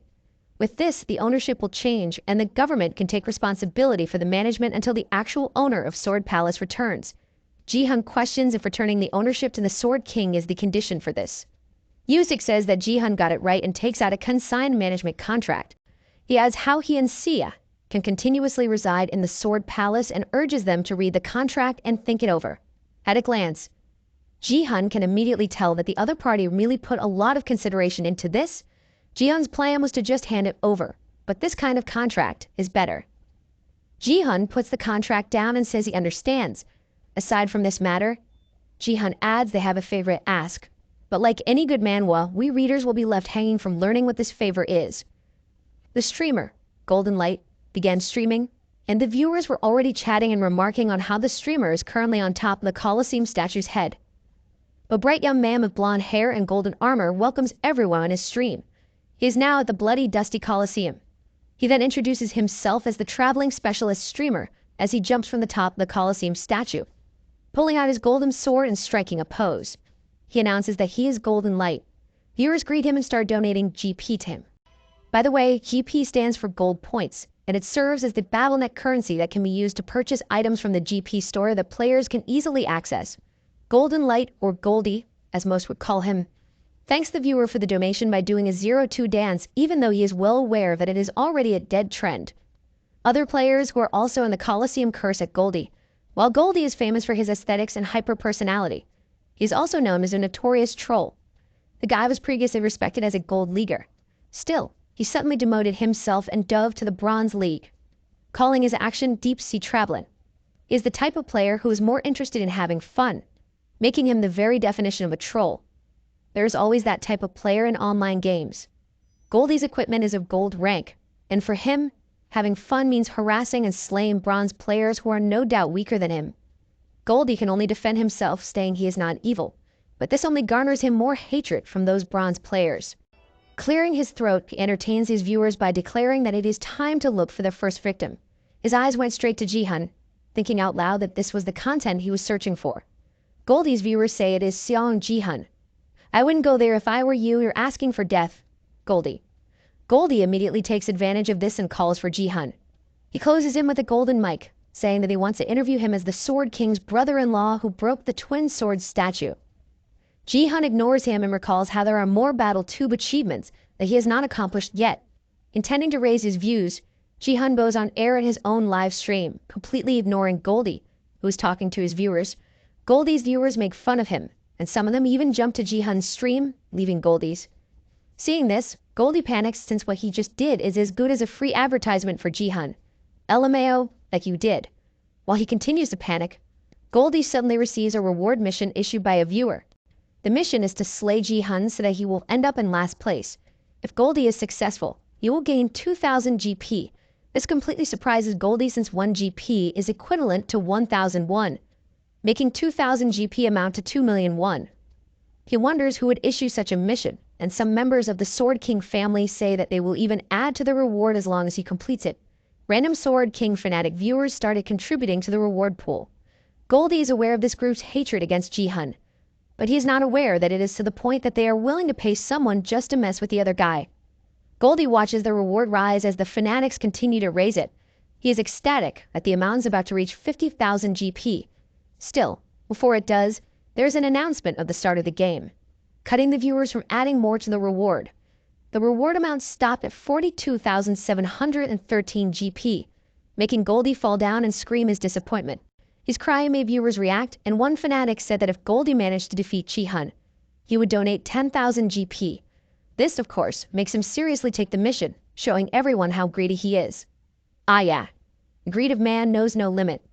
Goldie calls for Jihan's attention, announcing that he will soon be in despair. Goldie prepares to attack, golden light surrounding him. He then uses charge, accelerating his body at a high speed toward Jihan, announcing himself as the Grim Reaper. Goldie was about to strike his sword with Jihan's back to him. Our MC, of course, easily deflects this using a club from a D rank, otherworldly divine item, cooking set. This club comes in a set with a kitchen knife. After swinging with all he had using the club, Jihan pulls out a blade, announcing that you should also use a sword as an etiquette. That looks like a good kitchen knife. How must they want it? Using the kitchen knife, Jihan slices Goldie up. Never mind. You could keep your knife. Goldie shouts at getting hit, and the viewers question if what they saw is sword chi. One viewer says the white sacred flames is a divine power, and this is only when the viewers realize that Seong Jihan is a support class. Jihan slays Goldie and claims the first blood, which grants him 100 achievement points. The viewers start to notice the club and kitchen knife weapon and comment on it. Jihan checks his knife, admitting how it has been some time since he last cooked. Aha, and Goldie is the main dish you are serving. From the darkness brought by death, the player felt like he had lost his sight. His light might have disappeared, but this only proves that with darkness, the light gets to shine brighter. Golden light then revives, making viewers question if this is a hack. Goldie is revived in the game using the Crucifix of Revival, which can revive its user once. The only downside of this item is that it cannot be used in national leagues, promotional games, or even guild matches. Weird. MCs are usually the ones who own such cheat items. You don't like that particular wooden stick that got reinforced to 99. Flipping his red cape, Goldie makes a cool pose. His viewers trash talk about how reviving is pointless since he got the last place because of Jihan. A fanatic viewer expresses his disappointment at Goldie for failing his mission. Goldie tries to recover from the situation by talking to his viewers and promising that he will redeem himself. He did not realize that Jihan was behind him. When he did, Jihan only smiled at him. And with that, Goldie gets killed once more by our MC, granting Jihan a double kill. El Nanao. He was not even able to scratch Jihan. Jihan knows of the Crucifix of Revival and thinks how it has been a while since he saw someone really use it. He recalls how nobody really used it in the future because of its flaws. I guess it is not much of a cheat item, then you could keep it to yourself. Goldie. Jihan takes the time to look at the spectators on the side, identifying them as the race elves. The elves' eyes are following Jihan's movements, making Jihan feel unpleasant. He remembers how this species play a massive role in making humanity reach its end. He plans to deal with them later and chooses to focus on what is in front of him. Looking around him, Jihan felt like he was being treated as an outcast. When his eyes met others, those players started running away from him. A player even says they should run instead of fighting against each other. Another guy reiterated how Jihan defeated a gold player. Seeing this, Jihan is bummed out at the quality drop in his hunt. Now that he is using a D-rank otherworldly divine items, he needs to fight more to fulfill its manifestation conditions. As if the system hurt him, he receives a normal quest to subjugate the goblins surrounding the goblin champion. And Jihan thanks the system for the quest. That is awfully convenient. A goblin screams to be saved as he runs away from Jihan, who is dashing towards him. Wow. Even the monsters are running away from our MC. Jihan closes in, hits the goblin in the head with his club, and uses the kitchen knife on the enemy's chest. A system window appears, notifying him of the compliance to the usage of the divine item. With a notification on the cult's cooking set reaction, Jihan smiles at finding out how the items are supposed to be used to activate its manifestation. The set should be used in the order of breaking heads with the club and gouging the hearts. Finding how it should be used before the game ends is beneficial for Jihan, but he's still sorry and he did not learn it much earlier. If he did, there would be more goblins left to apply this attack sequence. Since this is the case, Jihan intends to test it out on the last goblin in the field, the goblin champion. Jihan sees the long explanation of this being and simply gets into action by whacking the goblin's head with his club. The goblin champion falls to the ground. And at this height, Jihan easily stabs the monster right into its heart. With this, Jihan clears his goblin subjugation quest and receives 500 achievement points as a reward. Jihan's divine power raises by 1 point, while the cooking set's rank reduces to E even though the rank dropped. Ji-hun estimates that he can still use it to gain another divine power point. He wipes the kitchen knife while thinking how slow it is to use against monsters. With the goblins gone, Ji-hun intends to go for the players next, but they are far from where he is. Left with no other choice, Ji-hun pulls up the sleeves of his jacket and announces that he will go to them himself. Oh, those poor players. Viewers reacted to his expression, and one particular viewer commented that Ji-hun is not good at doing broadcasts. Still, despite this, there's no doubt that he is 1,000 times better than those who are not blessed with talent. In real life, Goldie throws a fit, thinking that that particular comment was intended for him. He complains about how these guys used to follow him loyally, but now, the wind completely changed. Goldie Yun complains about how he is not weak. It just happens that Ji-hun is insanely strong. He even points out how there were analysis videos that were trying to gauge Ji-hun's stats. Some of these even say that all of Ji-hun's stats averaged 35, which is way over the limit of 25 in the Bronze League. Depressed at this, Goldie slumps, thinking that Ji-hun is a complete hack. Aha, you are from the Gold League, yet you are complaining. A loud pig-like sound snaps Goldie from his slump. He looks back at the screen and sees Ji-hun slaying other players. His previous bored look changes into surprise as he watches Ji-hun one-hit everyone. It was a tone massacre where Ji-hun dashes and multiple player heads are flying off. I hope those poor players will have better luck in their next game. Facing our MC means instant loss. Realizing the situation, other players decide to fight together to fight against Ji-hun. They believe Ji-hun is using a hack, and they start attacking him from a distance. Using his club, Ji-hun hits the incoming ammunition back at the players. The duo who join forces can only laugh at this as they get hit and turn into pixels. Ignoring the loud chat, Ji-hun looks at his weapons as he receives the notification on the added point for divine power. The cult's cooking set's rank dropped to F, and Ji-hun achieved 5,000 achievement points for clearing the hidden quest. Get 10 kills at the Colosseum. Though Ji-hun got what he wanted from this round, he still found this lacking, thinking he needed something more substantial. As if reading his thoughts, a new notification for an epic quest appears. It requires him to look for the Shadow Queen among the spectators of the Colosseum and provoke her. The appearance of an epic quest in the Bronze League is a very rare opportunity that can reward him 50,000 achievement points. Aside from this, Ji-hun can gain the constellation Shadow Queen's interest by making it happen. Ji-hun mulls over the existence known as constellation. They are absolute divine beings that represent a star on Battle.net. Gaining the interest of one means having a sponsor who can help the player gain abilities that they will not usually be able to get. Hold up. Constellations who act as sponsors in this series as well? Would they also be chatting with their incarnates? Ji-hun is aware that this is something that would only happen in the Diamond League. Yet, this opportunity presents itself before him right now. He looks over the crowd of spectators with the intention of fulfilling this quest. He plans to gain one to spark the interest of other constellations. The problem right now is if Ji-hun can find the Shadow Queen among the numerous elves watching over. Aside from getting first place, Seon Ji-hun set a new record of 10 kills at the Colosseum. This was the first time it happened after Yoon Se-jin, and everyone was abuzz with this news. Due to this, Ji-hun's subscribers increased to around 10,000, with an average of 4,000 simultaneous viewers. He is literally winning this streaming business. While it is totally normal to have haters, like the Sword King family, there are, of course, supporters as well. Those haters are practically doing free ads for Ji-hun with how much they are showing their hate for the man. With the turn of the tide, the hatred is now aimed at the streamer, Golden Light. Viewers are visiting Goldie's page just to curse at him. In real life, Goldie sees the comments and can't help but remark on his damaged reputation. Overthinking is a moot point, and Goldie decides that he should just jump on the Seon Ji-hun train. Completely relaxed, Goldie shouts out that he is now a fan of God Ji-hun. The streamer can only hope to become Ji-hun's editor and make him Battle 2's top star, but we cannot really say the same thing about our regressor. Back in the Sword Palace, Sia is amazed at what she just watched and asks her uncle when he became so strong.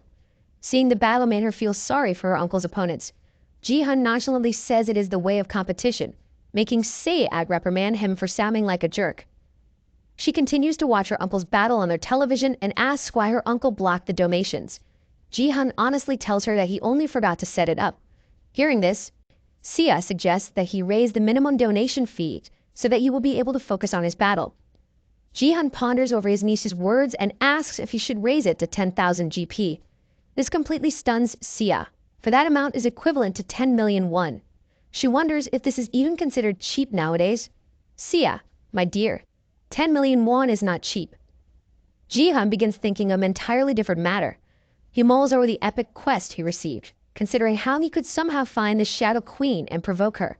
He recalls the big crowd of the Colosseum. Jihan snaps out of his thoughts when Sia suddenly asks if she can help him. She mentions how she knows that look on her uncle's face and offers to hear him out. Jihan smiles, thinking about how Sia takes after his older sister. Seeing no harm in it, he tells her about his quest to locate the Shadow Queen in the Colosseum. Sia asks for some details, but Jihan admits that all he knows is that the Shadow Queen is in the audience. Sia finds it bizarre, but she happily says she will take on the task by watching replays. Jihan thanks her and waves as he leaves the living room. He suddenly feels bad for asking her for help since the quest is akin to looking for a needle in a haystack. He closes the door behind him, feeling proud of Sia. With that settled, Jihan focuses his attention on the system window before him. He intends to resolve the matter of choosing his second class. Finally, our MC will have a dual class. Jihan bought the another class slot for 10,000 points from the achievement store. With this, he was given the choice between the classes Warrior, Archer, and Mage. Smiling, Jihan chooses the Mage class this time. Purple energy swirls around him at his choice. Feeling the new power seeping into his heart, he can tell apart from divine power and decides to try his new power immediately. Oh, don't tell me he is going into another battle. I hope not. He recalls his reason for choosing the Mage class this time. Jihan intends to obtain another unique status using both Supporter and Mage classes. Jihan lifts his right hand, with his left holding on his right wrist. He inhales and concentrates as he uses divine power and mana at the same time to gain force. We got flashback. People. Jihan recalls how one night he listened to Baron's drunk talk. Baron has an arm on Jihan's shoulder as he mentions how upset he is. Jihan wonders out loud how much Baron will keep on talking about it. Ignoring Jihan's words, Baron speaks of how he wished Jihan had naturalized earlier so that Baron wouldn't accepted him as an American and might even have treated Jihan better for it. This is nothing new for Jihan. He's already used to how Baron talks about his feelings whenever he gets drunk. Still, this jerk needs a lesson about racism. Baron uses his ability to lift a liquor bottle while telling Jihan how he thinks they will be close someday. In one of those drunken nights, Baron talked about earning force. Jihan looks at the American, asking if he is talking about his skill. Baron then reveals that force is actually a stat that only appears when divine power is combined with mana perfectly. Jihan is obviously surprised by this. Moreover, the fact that Baron is willingly telling him about it. Baron says that it is not easy to gain it. He reveals how others won't even be able to try it since he is the only one with two classes. There is no doubt in Baron's mind that he has a complete monopoly on this status because he is the only one with two status windows. Hearing this, Jihan concludes that this is actually Baron's SSS gift. Oh, so that's why he's leading their guild. Jihan asks if that is truly the only requirement. Baron confirms this, adding the fact that the divine power must be level 10 or above. Jihan remains skeptical and asks if it is okay for a non-American like him to learn this. The American reiterates that only he has the ability to have two classes, and it won't matter if the rest of the world finds out about it. He smugly looks down at Jihan as he says this. Despite the arrogance Baron shows, Jihan is in no position to argue with the man. He knows that what the other is saying is accurate, and only he can possess the status called force and dominate. But that is not the case now. Heh. Thanks for the info, Baron. You're finally getting your karma in this life. Jihan troubles as he combines divine power and mana. He screams in pain, knowing full well the requirements and how to achieve the status. Fighting alongside Baron made him acknowledge the ability despite the Americans' shoddy control of it. And if Jihan wants to be prepared for the future, he needs to make this power his own using whatever means necessary. Jihan is almost out of it, but he knows he must endure. He concentrates the divine power onto his hands while at the same directing the flow of mana from his heart to his hands to combine the two clashing powers. At the same time, he must make sure that no power would leak from the process. Jihan struggles to contain both powers in one hand as it changes its color to red. Seeing this happen, Jihan relaxes a bit at his accomplishment and he suddenly blasts off for losing control. He hits his head on the door and groans out loud. He sits up and rubs his head, thinking he cannot do it by simply relying on his strength. Jihan ponders how he could make this work and if he needs more mana to accomplish this feat. He changes his perspective, thinking if the process is the problem. He knows that he cannot keep the power in his hands forever. With this line of thought, he finally gets his eureka moment. Jihan stands up and closes his eyes, thinking again how they can now hold on to the power. So instead of keeping it in his hand, he wonders if he can put it in his body. Jihan once again concentrates his powers. He starts with his divine power coming from his upper dantian, while the mana is from his central dantian. Wow, now we are getting some Xiangxu stuff in this manhwa. Jihan holds the two stable with the help of his lower dantian. This lessens the burden of combining the two completely different abilities within him. Simultaneously, it prevents the power from leaking out, keeping hold of this state and compressing it. Jihan does his utmost to focus on the task.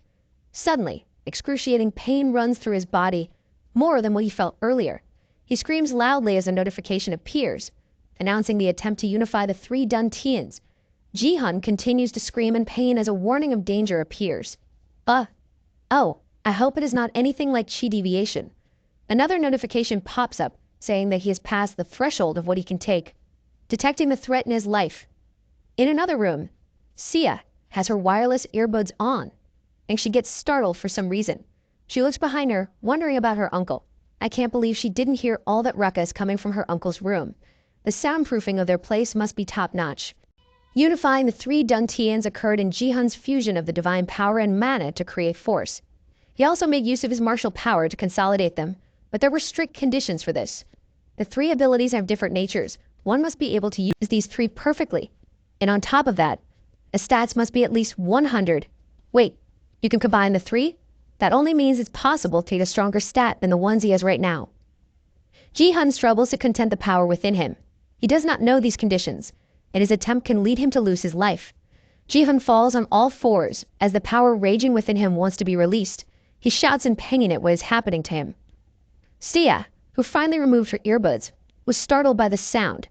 She quickly identified that it came from her uncle's room. She runs as she yells for her uncle. She rushes in and opens the door to her uncle's room as she shouts for him again, and she stops short when she sees what is before her. After some while, a towel draped on a basin of ice water is on the floor. Sia expresses her confusion about how it is possible that her uncle screams in pain because of a headache. Jihan, your reasoning is lame, and everyone knows it. Jihan confirms his niece's words, but Sia is still in doubt. She asks how he could be fine right after that. Jihan tries to worm his way out of this by saying how mysterious the human body is. Sia is not buying any of it and shouts at him to be serious. She holds her head, apologizing for getting angry. She wipes the tears from her face, admitting how scared she was for thinking that something might have happened to him. Jihan looks at his niece, realizing how inconsiderate he was when he should have been thinking more of Sia's thoughts. Calming herself down, Sia asks her uncle again if he's okay. Jihan scratches his head as he confirms this. He then apologizes for worrying her. Hearing this, Sia completely changes her tune and smacks her uncle with a fist, reassuring him that she is fine. Jihan is surprised by the supposedly playful punch, while Sia rises to leave. She tells him that she will return to her task of looking for the Shadow Queen. Jihan says his thanks as he recovers from his niece's attack. He watches her leave, thinking that he cannot show her his weak side. As to what happened to his efforts, unifying the three dantians is a failure. He lacks the experience and level necessary to make it work. Aha! It did say that the stats must be at least 100. Jihan looks at the basin of ice water on the floor. He is relieved as he uses red-like power to lift the towel from the basin and twist it midair. Jihan smiles with accomplishment as he lifts the towel.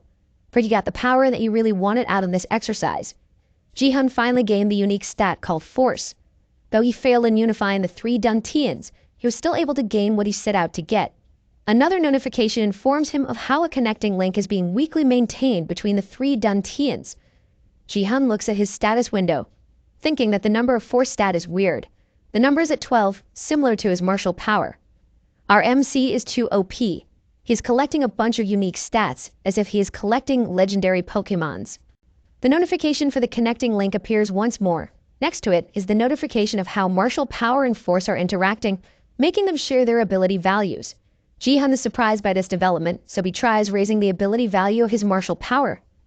As he did this, the ability value of force also increased. Another notification appears, explaining how since the two abilities are interacting, the other stat will also increase. Jihan is in awe of this kind of cheat he cannot help smiling. He knows that just gain force is already good, so if he consolidated the three dantians, there's bound to be significant benefit from it as well.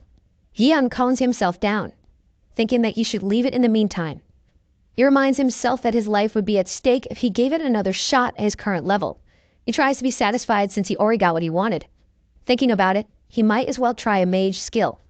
Ji-hun raises a hand as he utters the word fire. A small ball of flame is before him, and a notification tells him that he has insufficient mana. Ji-hun smiles and comments on how cute it is. Finally, something out MC is not yet good at. The next day, Ji-hun is surprised by the morning light as he lies in bed with some items around him. A notification appears, telling him that he gained 10 divine power and how he cannot absorb it from holy items that are D rank and below. The system reminds him that you must use holy items that are C rank or greater to be able to absorb divine power. The D rank hand acupressor and E rank play ball lie beside him in his bed. Ji-hun sits up, yawning. He thinks about how it did not really work and how it was cheap with the system when he bought these items using his points. He gets up and leaves his room, pondering how he should not waste them and sell them instead in his second-hand market. Ji-hun calls for Sia, asking if she is awake. He descends the stairs, wondering if his niece is still asleep. Sia looks up at her uncle as she removes the earbuds from her ears. She obviously didn't sleep, saying she was looking for Shadow Queen. Now, that is dedication. Ji-hun says she didn't have to go that far, but Sia claims she found something good as she points to the screen of her laptop. Ji-hun takes a look and sees another species fancam. Sia explains that some people who have the scope gift would focus on other species and film them. Wow, other species are at the level of celebrities. Ji-hun is surprised that such a fantastic gift would be used for such things. His attention reverts back to the video when Sia tells him to watch it. She says that is a replay of the match he was in before. In the video, the focus zooms in on the elves sitting on a throne. The video narrator directs the viewer's attention to the elves and compliments their clear, unblemished skins. Hearing the commentary makes Sia cringe, and she decides to turn the sounds off. She then mentions how the two elves sitting in the two elaborately designed chairs look high-ranked. But one who looks like a dark elf somewhat suits the title of queen. Sia reveals her thoughts of this dark elf being the Shadow Queen. She asks her uncle's thoughts on her theory. Ji-hun smiles, saying it is plausible and compliments Sia for her hard work. Sia knows they should not jump to conclusions and tells her uncle she will investigate it further. Ji-hun frowns, thinking there is no way a constellation would be found that easily. Sia says she will also look through foreign videos tomorrow and see what comes up. Ji-hun is amazed by her professionalism. Sia says it is only natural and even mentions editing the videos for him. Ji-hun is surprised that she knows how to edit videos and asks about it. Sia confirms she only knows a little bit of it, admitting how she used to make videos of her dad for fun. That dad doesn't deserve Sia. How about editing my videos instead, Sia? Hearing this, Ji-hun's expression changes as he thinks of Yoon Sejin. He looks at the family portrait he punched, pondering if Sejin really left his daughter on her own. Ji-hun cannot help but curse at his brother-in-law. He recalls their meeting with Manager Park Yoon-sik, the government official who visited their place. Manager Park mentioned that the Sword King's woman is called Edo Shizuru, the person who possesses the SSS rank gift, called a woman of matchless beauty.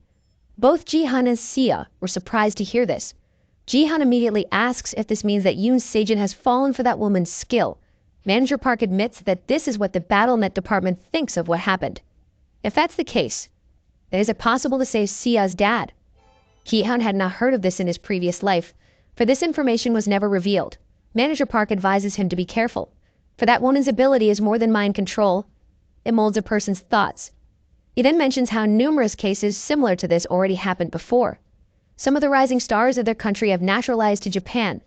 Without further information on the ability, the possibility of the ability's lack of limitation exists. Manager Park warns how the woman might appear to bewitch another strong player. Ever since their meeting with Manager Park, Ji-hun searched for details on the woman of matchless beauty, Edo Shizuru, but his search proved useless, for he couldn't find any information related to her. Ji-hun can only conclude that Japan is managing a woman carefully. With this lack of information, all Ji-hun can do is be cautious. Go ahead, Ji-hun. Just don't go overboard like the cautious hero. Ji-hun plans to prepare in advance. If he considers what Manager Park revealed, then this only means those people are already moving. Ji-hun is right to be cautious. At that moment, the plane MEO Self-Defense Force landed in Korea. Sia is dressed up and asks her uncle how much longer he needs, for they will be late. Ji-hun pulls off the sleeve of his suit a bit to check his watch and says he is almost ready. He fixes his clothes a bit and says they could meet their guests now. Wah! Our MC sure cleans up well. The two were in the elevator, and Ji-hun asks his niece if she is feeling nervous. Seo was startled, but her uncle reassured her. She then sighs, admitting how nervous she is, for this is the first time she will be making an official public appearance after what happened with her dad. Ji-hun tells her to be confident like last time since there is no me for them to care what others may think. He reminds her that they've done nothing wrong. Sia softly agrees with a small smile. The elevator door opens to the lobby floor as Ji-hun says most people have already decided what they want to hear. The lobby is filled with a lot of people.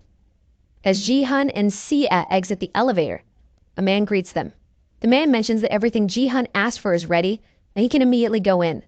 Ji-hun thanks the other man for taking care of everything, including the event. The man Ji-hun is talking to is Manager Park Yoon-sik.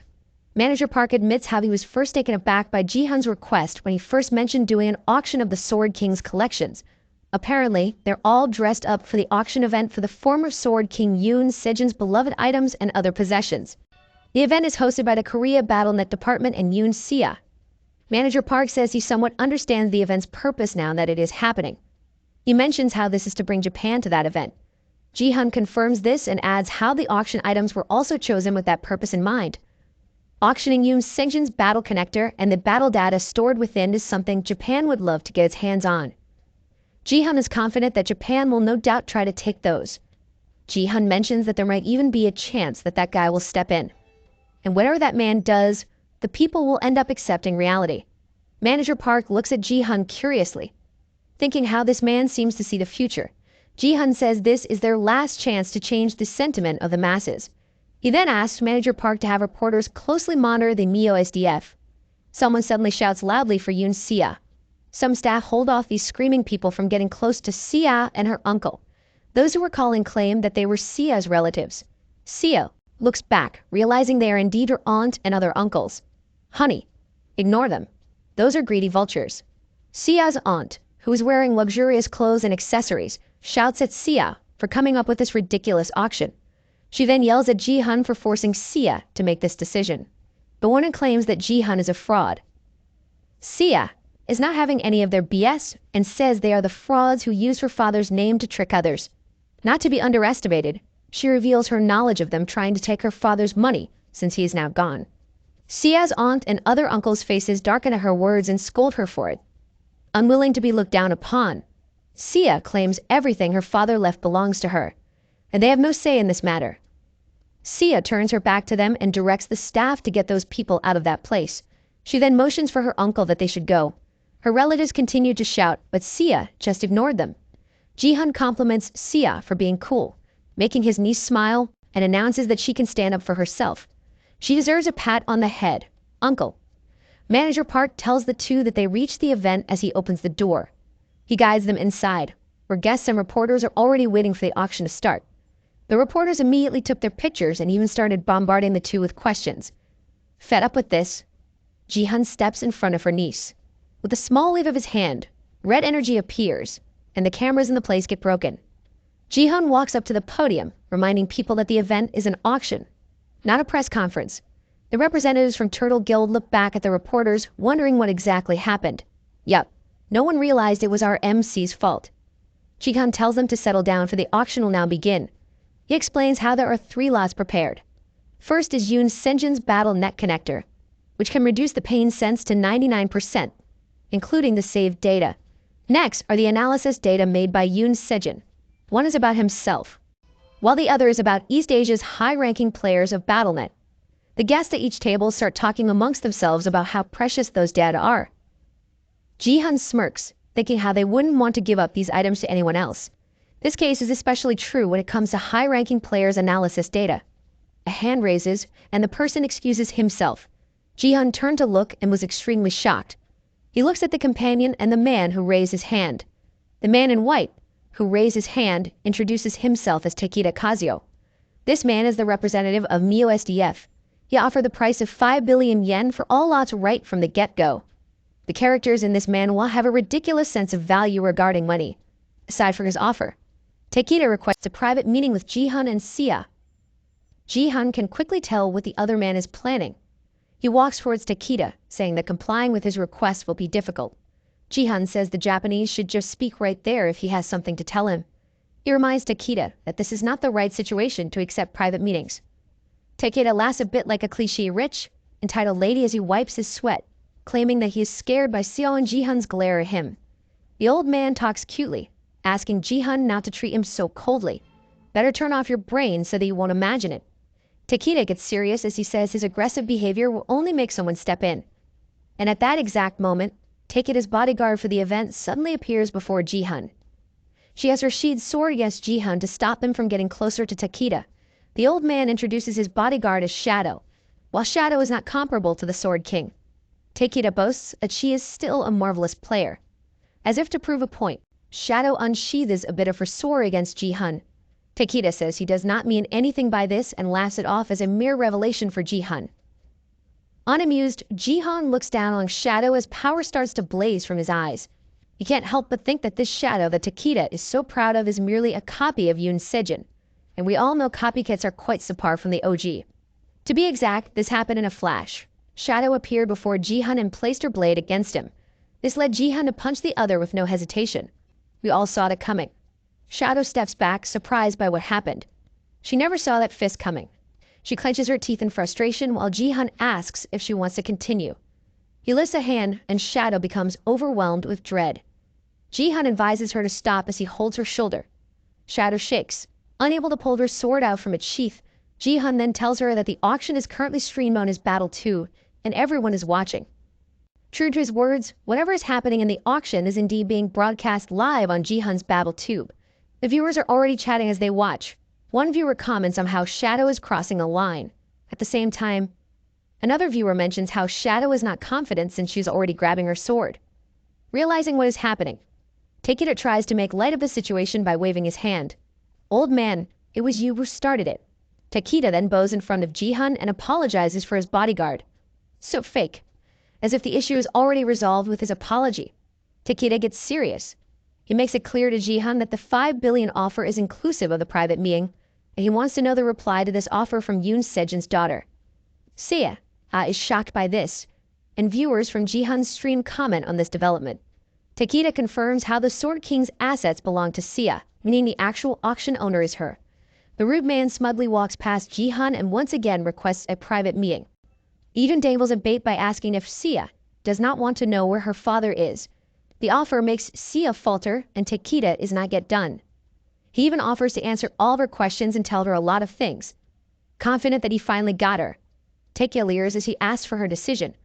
He does not even entertain the fact that Seo might reject his offer. And that is what exactly happens. Ha, good job rejecting this trash, Seo. Takeda pixelates as he processes what he just heard. The viewers from Ji-hun's live stream make fun of Takeda. Unable to hide his shock, Takeda speaks in Japanese and seriously asks if Seo is indeed rejecting the 5 billion yen because of the private meeting request. He even reminds her that it amounts to 50 billion won once converted. Dude, not everyone is greedy like you. Seo says she is only listening to her uncle's words on how they must be careful. Seo adds that if she can only communicate with her dad through money, then she'd rather not know him at all. Takeda is so shocked that he even makes a Sailor Moon-like pose, making Ji-hun's viewers react negatively to how this Takeda guy is reacting. Please stop sullying the classics, Takeda-san. As if her blow is not enough, Seo smiles as she reminds Takeda that she's a minor, so she'll go along with what her uncle says. Hearing this sound reason, the other guests murmur their relief and how they must remain alert since they are still against the Neo-SEF. Takeda pauses and mulls over this. The viewers in Ji-hun's stream even bet that Takeda will cut the price he is offering. After making up his mind, Takeda smiles as he announces they are still bidding 5 billion yen. Ji-hun is surprised like everyone else, and he just won't give up. Takeda claims that his offer for a private meeting is actually just an option since he only added it due to his personal desire. This irks Ji-hun to the point that Enro is about to burst. He surmised that Takeda was trying to trick them. The irritating man says he was instructed to offer 5 billion yen right from the get-go and pulls an envelope from his chest pocket. These were the instructions of the Sword King. Takeda smiles as he hands an envelope with the name Eda Ryuhei. Takeda gives the letter to Seo, saying it is from the Sword King. Seo looks at it with unease and takes the letter. Takeda is so full of himself. announcing that it was so easy to take the Sword King's items and even ridicules the Korean BattleNet for lacking. His comment obviously infuriates the Korean guests in the auction. He's really asking for a beating. Takeda walks to Ji-hun and mockingly mentions how the auction ended in a flash. Ji-hun looks at the Neo SDF recruitment manager as he recalls how this same man was banned from US entry before Ji-hun regressed. Takeda was coined as Japan's calamity due to his surreal ability to recruit foreign players. Like a devious mastermind, Takeda clasps his hands as he announces his desire to sign the contract of sale with Ji-hun immediately. Ji-hun has an inkling that Takeda is closely related to the player, Ito Shizuru, who uses Woman of Matchless Beauty. Our MC can only agree to Takeda, for he indeed won the auction. But Ji-hun remains wary of the other. Looking at the current situation, he knows full well that this atmosphere is no good for Neo SDF made short work of the auction. The other guests will surely think they had sealed the deal way before the auction started. As if on cue, the guests are already gossiping about it, thinking it was a wasted trip. Even Ji-hun's viewers from his live stream are already at it. Seeing this, Ji-hun can only hope for anything that can turn this situation over. Suddenly, Sia starts talking through the podium's microphone. She reads the letter from her father to everyone. In his letter, Ryuhei mentions how he learned about the news of her donating the Sword Palace, expressing his disappointment and how this is the last asset he will give her. He tells her this is the end of their father-daughter relationship and Sia should not expect a next time. Tears drop on that piece of paper containing the harsh words of a father to his only daughter. Guests murmur amongst themselves at this revelation. Sia pulls herself together and smiles with tears in her eyes as she announces that the contents of that man's letter were written in his own handwriting. Here's another guy who's asking for a beating. Ji-hun frowns with evident dismay as he thinks of the Woman of Matchless Beauty ability. He is now sure how this is a mental manipulation surpassing mental conquest. Ji-hun cannot deny the truth anymore. Though he had used Sejin from the start, Ji-hun also accepted the undeniable fact that Sejin was a great father to Sia before. So for the same man to do this to his daughter, I just hope that's indeed the case. Saying that to his own daughter through a letter is what a piece of trash would only do. Sia tears the letter to pieces and asks Takeda to relay a message to Ito Ryuhei for her. She says that she received the last assets well and is willing to cut off their relationship. Ji-hun pulls on his necktie as Takeda looks at Sia, a bit perturbed. Sia looks at the torn pieces, realizing she made a mess for the cleaners. Ji-hun assures her that it is okay. The torn pieces of paper float into the air as Ji-hun announces he will take care of it. The pieces gravitate toward a red ball of power as Ji-hun raises his hand.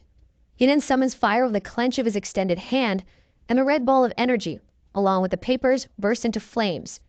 Everyone is surprised by this show of power, making them wonder if Ji-hun is a mage. The guests are confused about how a person with warrior-level combat skills also has divine power and mana.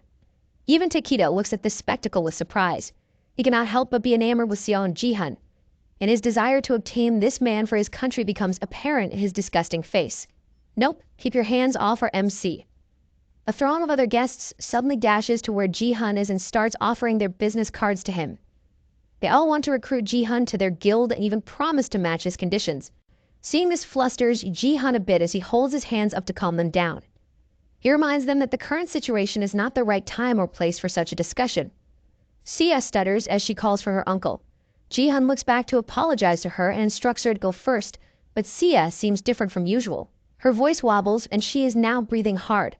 Holding her head, her eyes slowly close as she lets him know that her head hurts. Sia suddenly faints on the spot. The scene horrified Ji-hun, making him yell for his niece. Ji-hun ran to where his niece fainted and took her in his arms, shouting for her to open her eyes. Sia opens them, seeing her uncle before her, looking all worried. Ji-hun asks if she is okay and announces his intent to take her to the hospital. Sia clutches on her uncle's clothes to pull herself up and whisper in his ear. She then admits she's only acting, surprising her uncle. She curled her lips as she winked at him, thinking that doing this was helping her uncle deal with the situation. What? She's only acting. The bodyguards were in place to not let anyone else get closer to the two. The guests were a bit miffed since they just lost the chance to immediately make an offer for Ji-hun to join them. Ji-hun quickly understood what had happened, and Sia hoped to get a compliment for doing well in that situation. He finally sighs in relief, thinking how his niece is so similar to his sister in this regard. Viewers for Ji-hun's live stream were also concerned with what happened to Sia, so Ji-hun took it upon himself to announce the end of the auction because of Sia's condition. Ji-hun assists his niece to stand and asks her if she can walk. Sia continues to act and slowly answers her desire for a rest. Unwilling to let this chance slip by, Takeda calls for Ji-hun and apologizes for his bothersome attendance. He then raises his business card, indicating his desire to converse with Ji-hun. Using force, Ji-hun takes the business card and rips it into pieces above Takeda, shocking the other man. With that, Ji-hun lets everyone know of his response. The viewers start making fun of Takeda for getting rejected by a bronze player, but instead of getting angry, the man shivers in excitement as he announces that Ji-hun is the best. This is because Ji-hun just showed everyone an unknown power that can even shred a business card into pieces in the real world. From what Takeda has seen, he already can tell that even with that single power, this rising star will become a formidable force that will shake the industry. And Takeda cannot hide his desire to have this man within his own grasp. Oh, can someone get rid of this guy? He's terrible for my eyes. Ji-hun and Sia finally escape the hall and the two clap for a well-done job. Ji-hun compliments his niece for her acting as he fixes his hair back to normal. Sia smugly asks if she has ever been bad at something. Ji-hun responds with a single word, cooking. And this makes Sia quiet, unable to retort. The system suddenly informs him of an unread notification. Looking up, Ji-hun finds a message along with a sponsorship of 10,000 GP from a certain Taki-chan. The message relays Takeda's happiness in meeting him and mentions his intention to meet with Ji-hun in private. He ends the message, claiming to be Ji-hun's fan of the heart. That's cringe. Ji-hun is surprised he was sponsored with 10,000 GP despite turning off the broadcast. Sia shivers as she sees this disgusting message. Ji-hun is equally disgusted by the fact that his first sponsor is that guy and even ponders if he should block him instead. One appears and greets both uncle and niece. The two were surprised to see two women, Lee Hae-yeon and Lim Gae-yeon. Lee Hae-yeon introduces herself as the third department head of the Divergent Guild. She smiles at them as she admits that her presence is due to her desire to meet Ji-hun and apologizes for the unexpected visit. Ji-hun asks how they got in when the place was closed off for those who were only involved. Our MC cannot help but think how he heard Hae-yeon's voice before as he addressed them. Hae-yeon admits her connection with South Korea's BattleNet department and even reveals her fame as a Nepo baby. Of course, nepotism is everywhere, even in real life. Though surprised by this admission, Ji-hun still cannot erase this familiarity, making him confident that he has met this woman before. Hae-yeon raises a hand as she remembers something and says, "Guesser of the victory, Seong."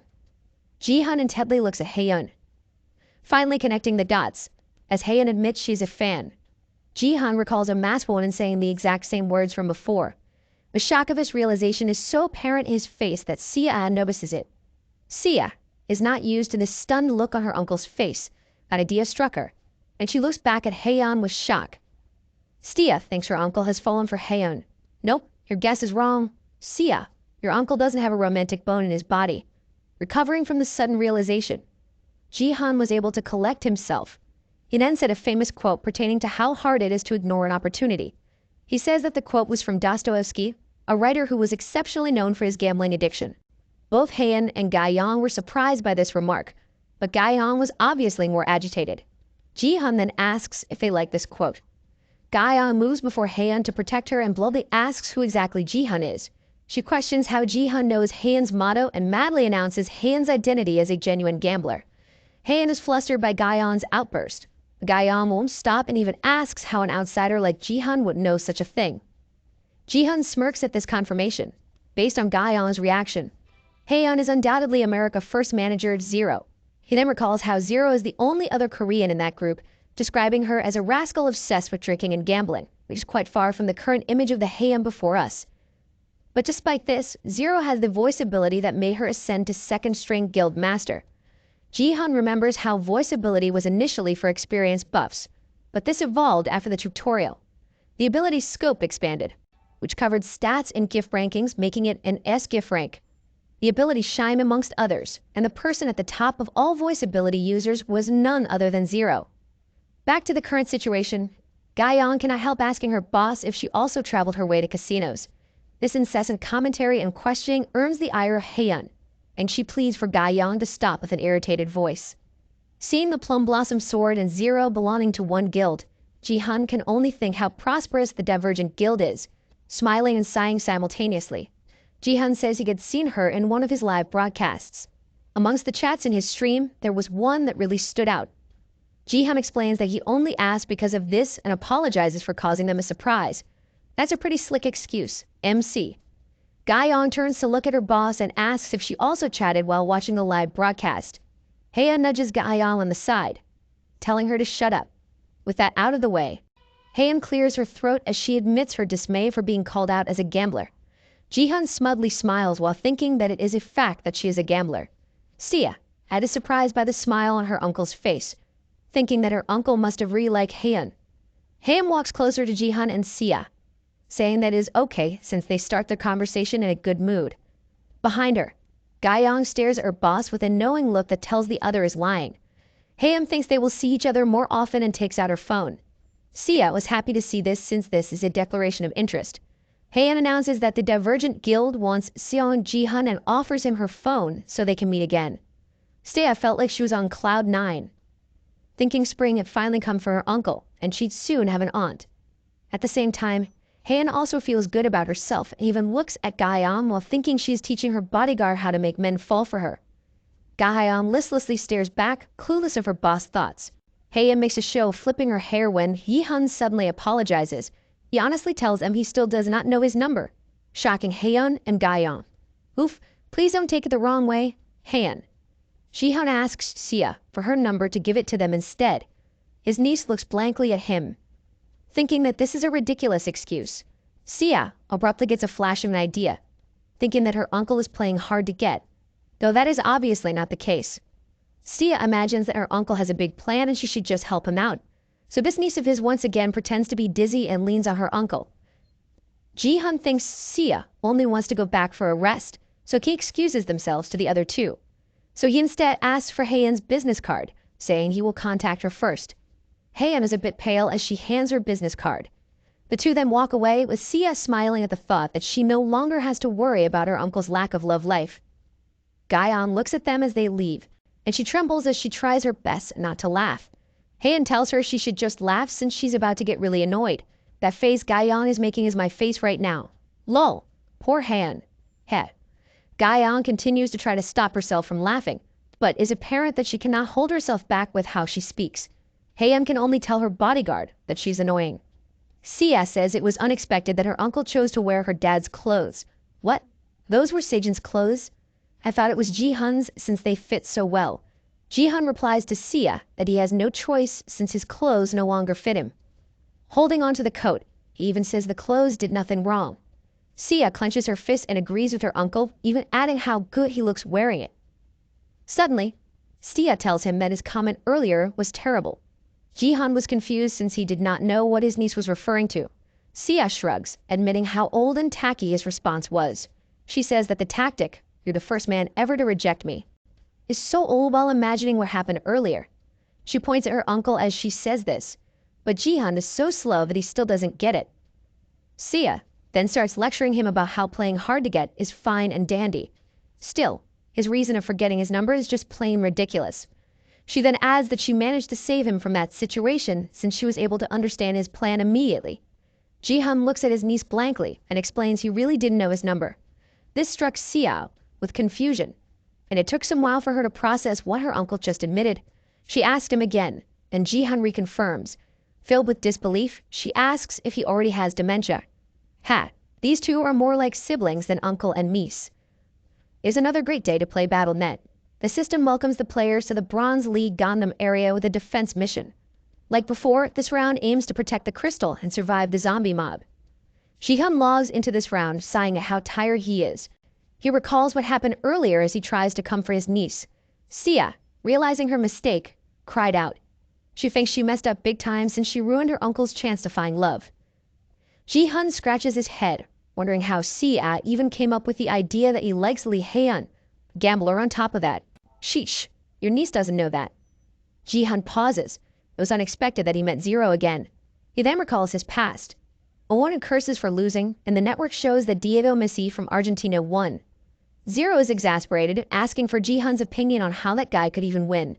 He and Zero were in a bar. They quickly got close since they both lost their home countries. On the days that they are free, the two would be betting on sports, and it was then that Ji-hun discovered Zero's obsession with bets. Jihan calmly drinks as he reminds her how he did tell her that Diego Maceed would win. Zero asks again how this was possible when the gift, god of soccer, is quite outdated. Jihan once again reminds her of the outdated gift's rank, which is SSS, and Zero can only sigh, saying that she will definitely win next time. Jihan frankly tells her to just quit gambling. Zero laments at this and says not to say such a thing. She reiterates the quote about the difficulty of ignoring endless possibilities. Jihan reminds her that she always loses, so she should really stop repeating that quote.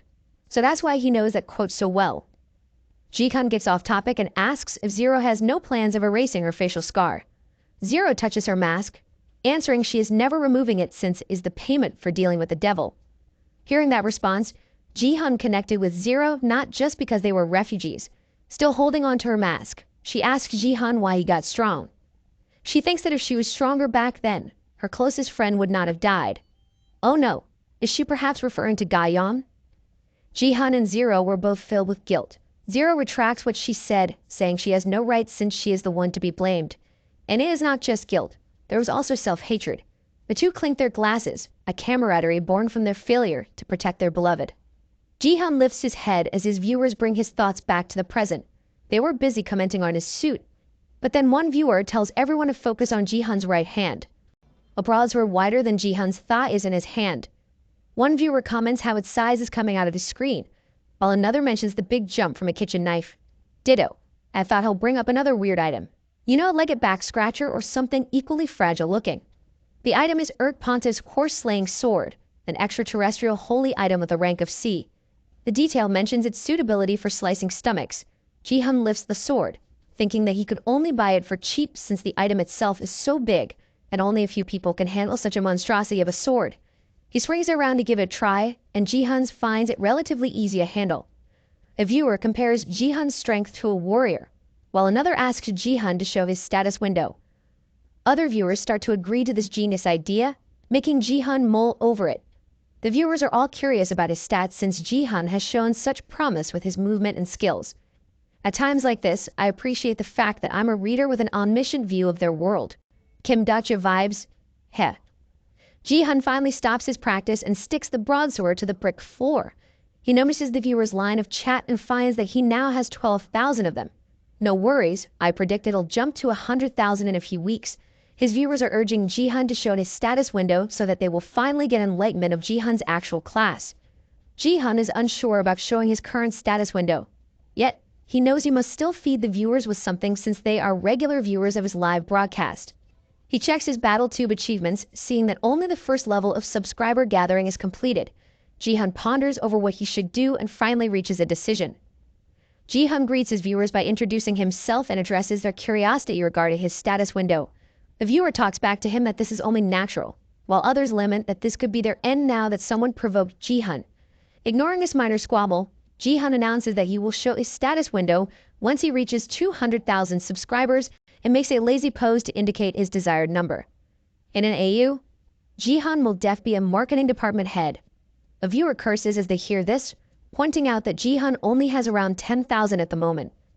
Others lament about the fact that Jihan didn't blow up, while there are a lot of those who think that Jihan is only evading them since he doesn't want to reveal it. Jihan expected these complaints, so he adds another condition. He announces to everyone that you will show his status window the moment he fails to get first place in any game. All of his viewers were surprised. They immediately understood that Jihan just promised to win every game with him on top. Jihan decides this is enough and even thinks his viewers are so simple. A viewer points out that team games rely on luck, so Jihan will lose if a troll is on his team.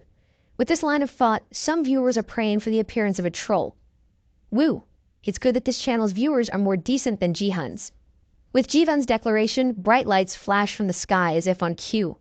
Jihan grabs his broadsword by the handle while the viewers are excited to learn who are Jihan's companions for the defense mission. Jihan looks behind him, with a frown forming on his face. While Jihan is filled with disbelief at the lineup, the viewers express their glee. Jihan's teammates are people that everyone is now familiar with.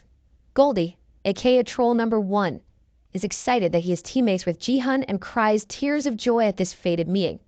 Goldie gets a nickname from Jihan, Sparkly. The mage of the team is horrified that he is teaming up once more with Jihan. But frankly, Jihan doesn't even remember him. Wow, another MC with a memory problem.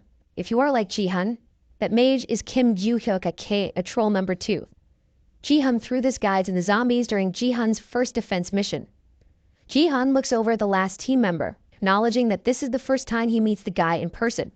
Viewers mention how the last guy is the real troll of the group, Digo Mesiv a troll number 3, since Ji-hun's viewers say so. The guy actually plays his football, while Ji-hun's viewers are curious why the Argentinian is in the Gangnam League. Ji-hun recalls that this guy is Argentina's top player before he regressed. Looking at him now, Ji-hun can tell that Diego is not that great at this point in time, and even his looks are a bit unkempt. Our MC realizes something crucial. Looking at their current lineup, he knows that he's the supporter, Sparkly is the warrior, and the other guy he's forgotten about is their team's mage. This only means that the Diego of the present is the archer. Ji-hun is confused by this since he knows that Diego's class before he regressed is mage. He suddenly pales, mulling over what could have happened. Meanwhile, the mage clenches his teeth, cursing at his misfortune. He looks away, thinking he doesn't want to see Ji-hun's face. A screen suddenly appears before him, informing him of a reward mission from a Sword King family 898. Joo-hyuk is surprised that he's receiving a mission and is even more so when he finds out the content and reward. The task is to destroy the crystal and stop Seo and Ji-hun from achieving first place. And this is in exchange for 50,000 GP. 50 million won this time? Oh, not this again. These people never learn. But wait, the one from before is less than that amount.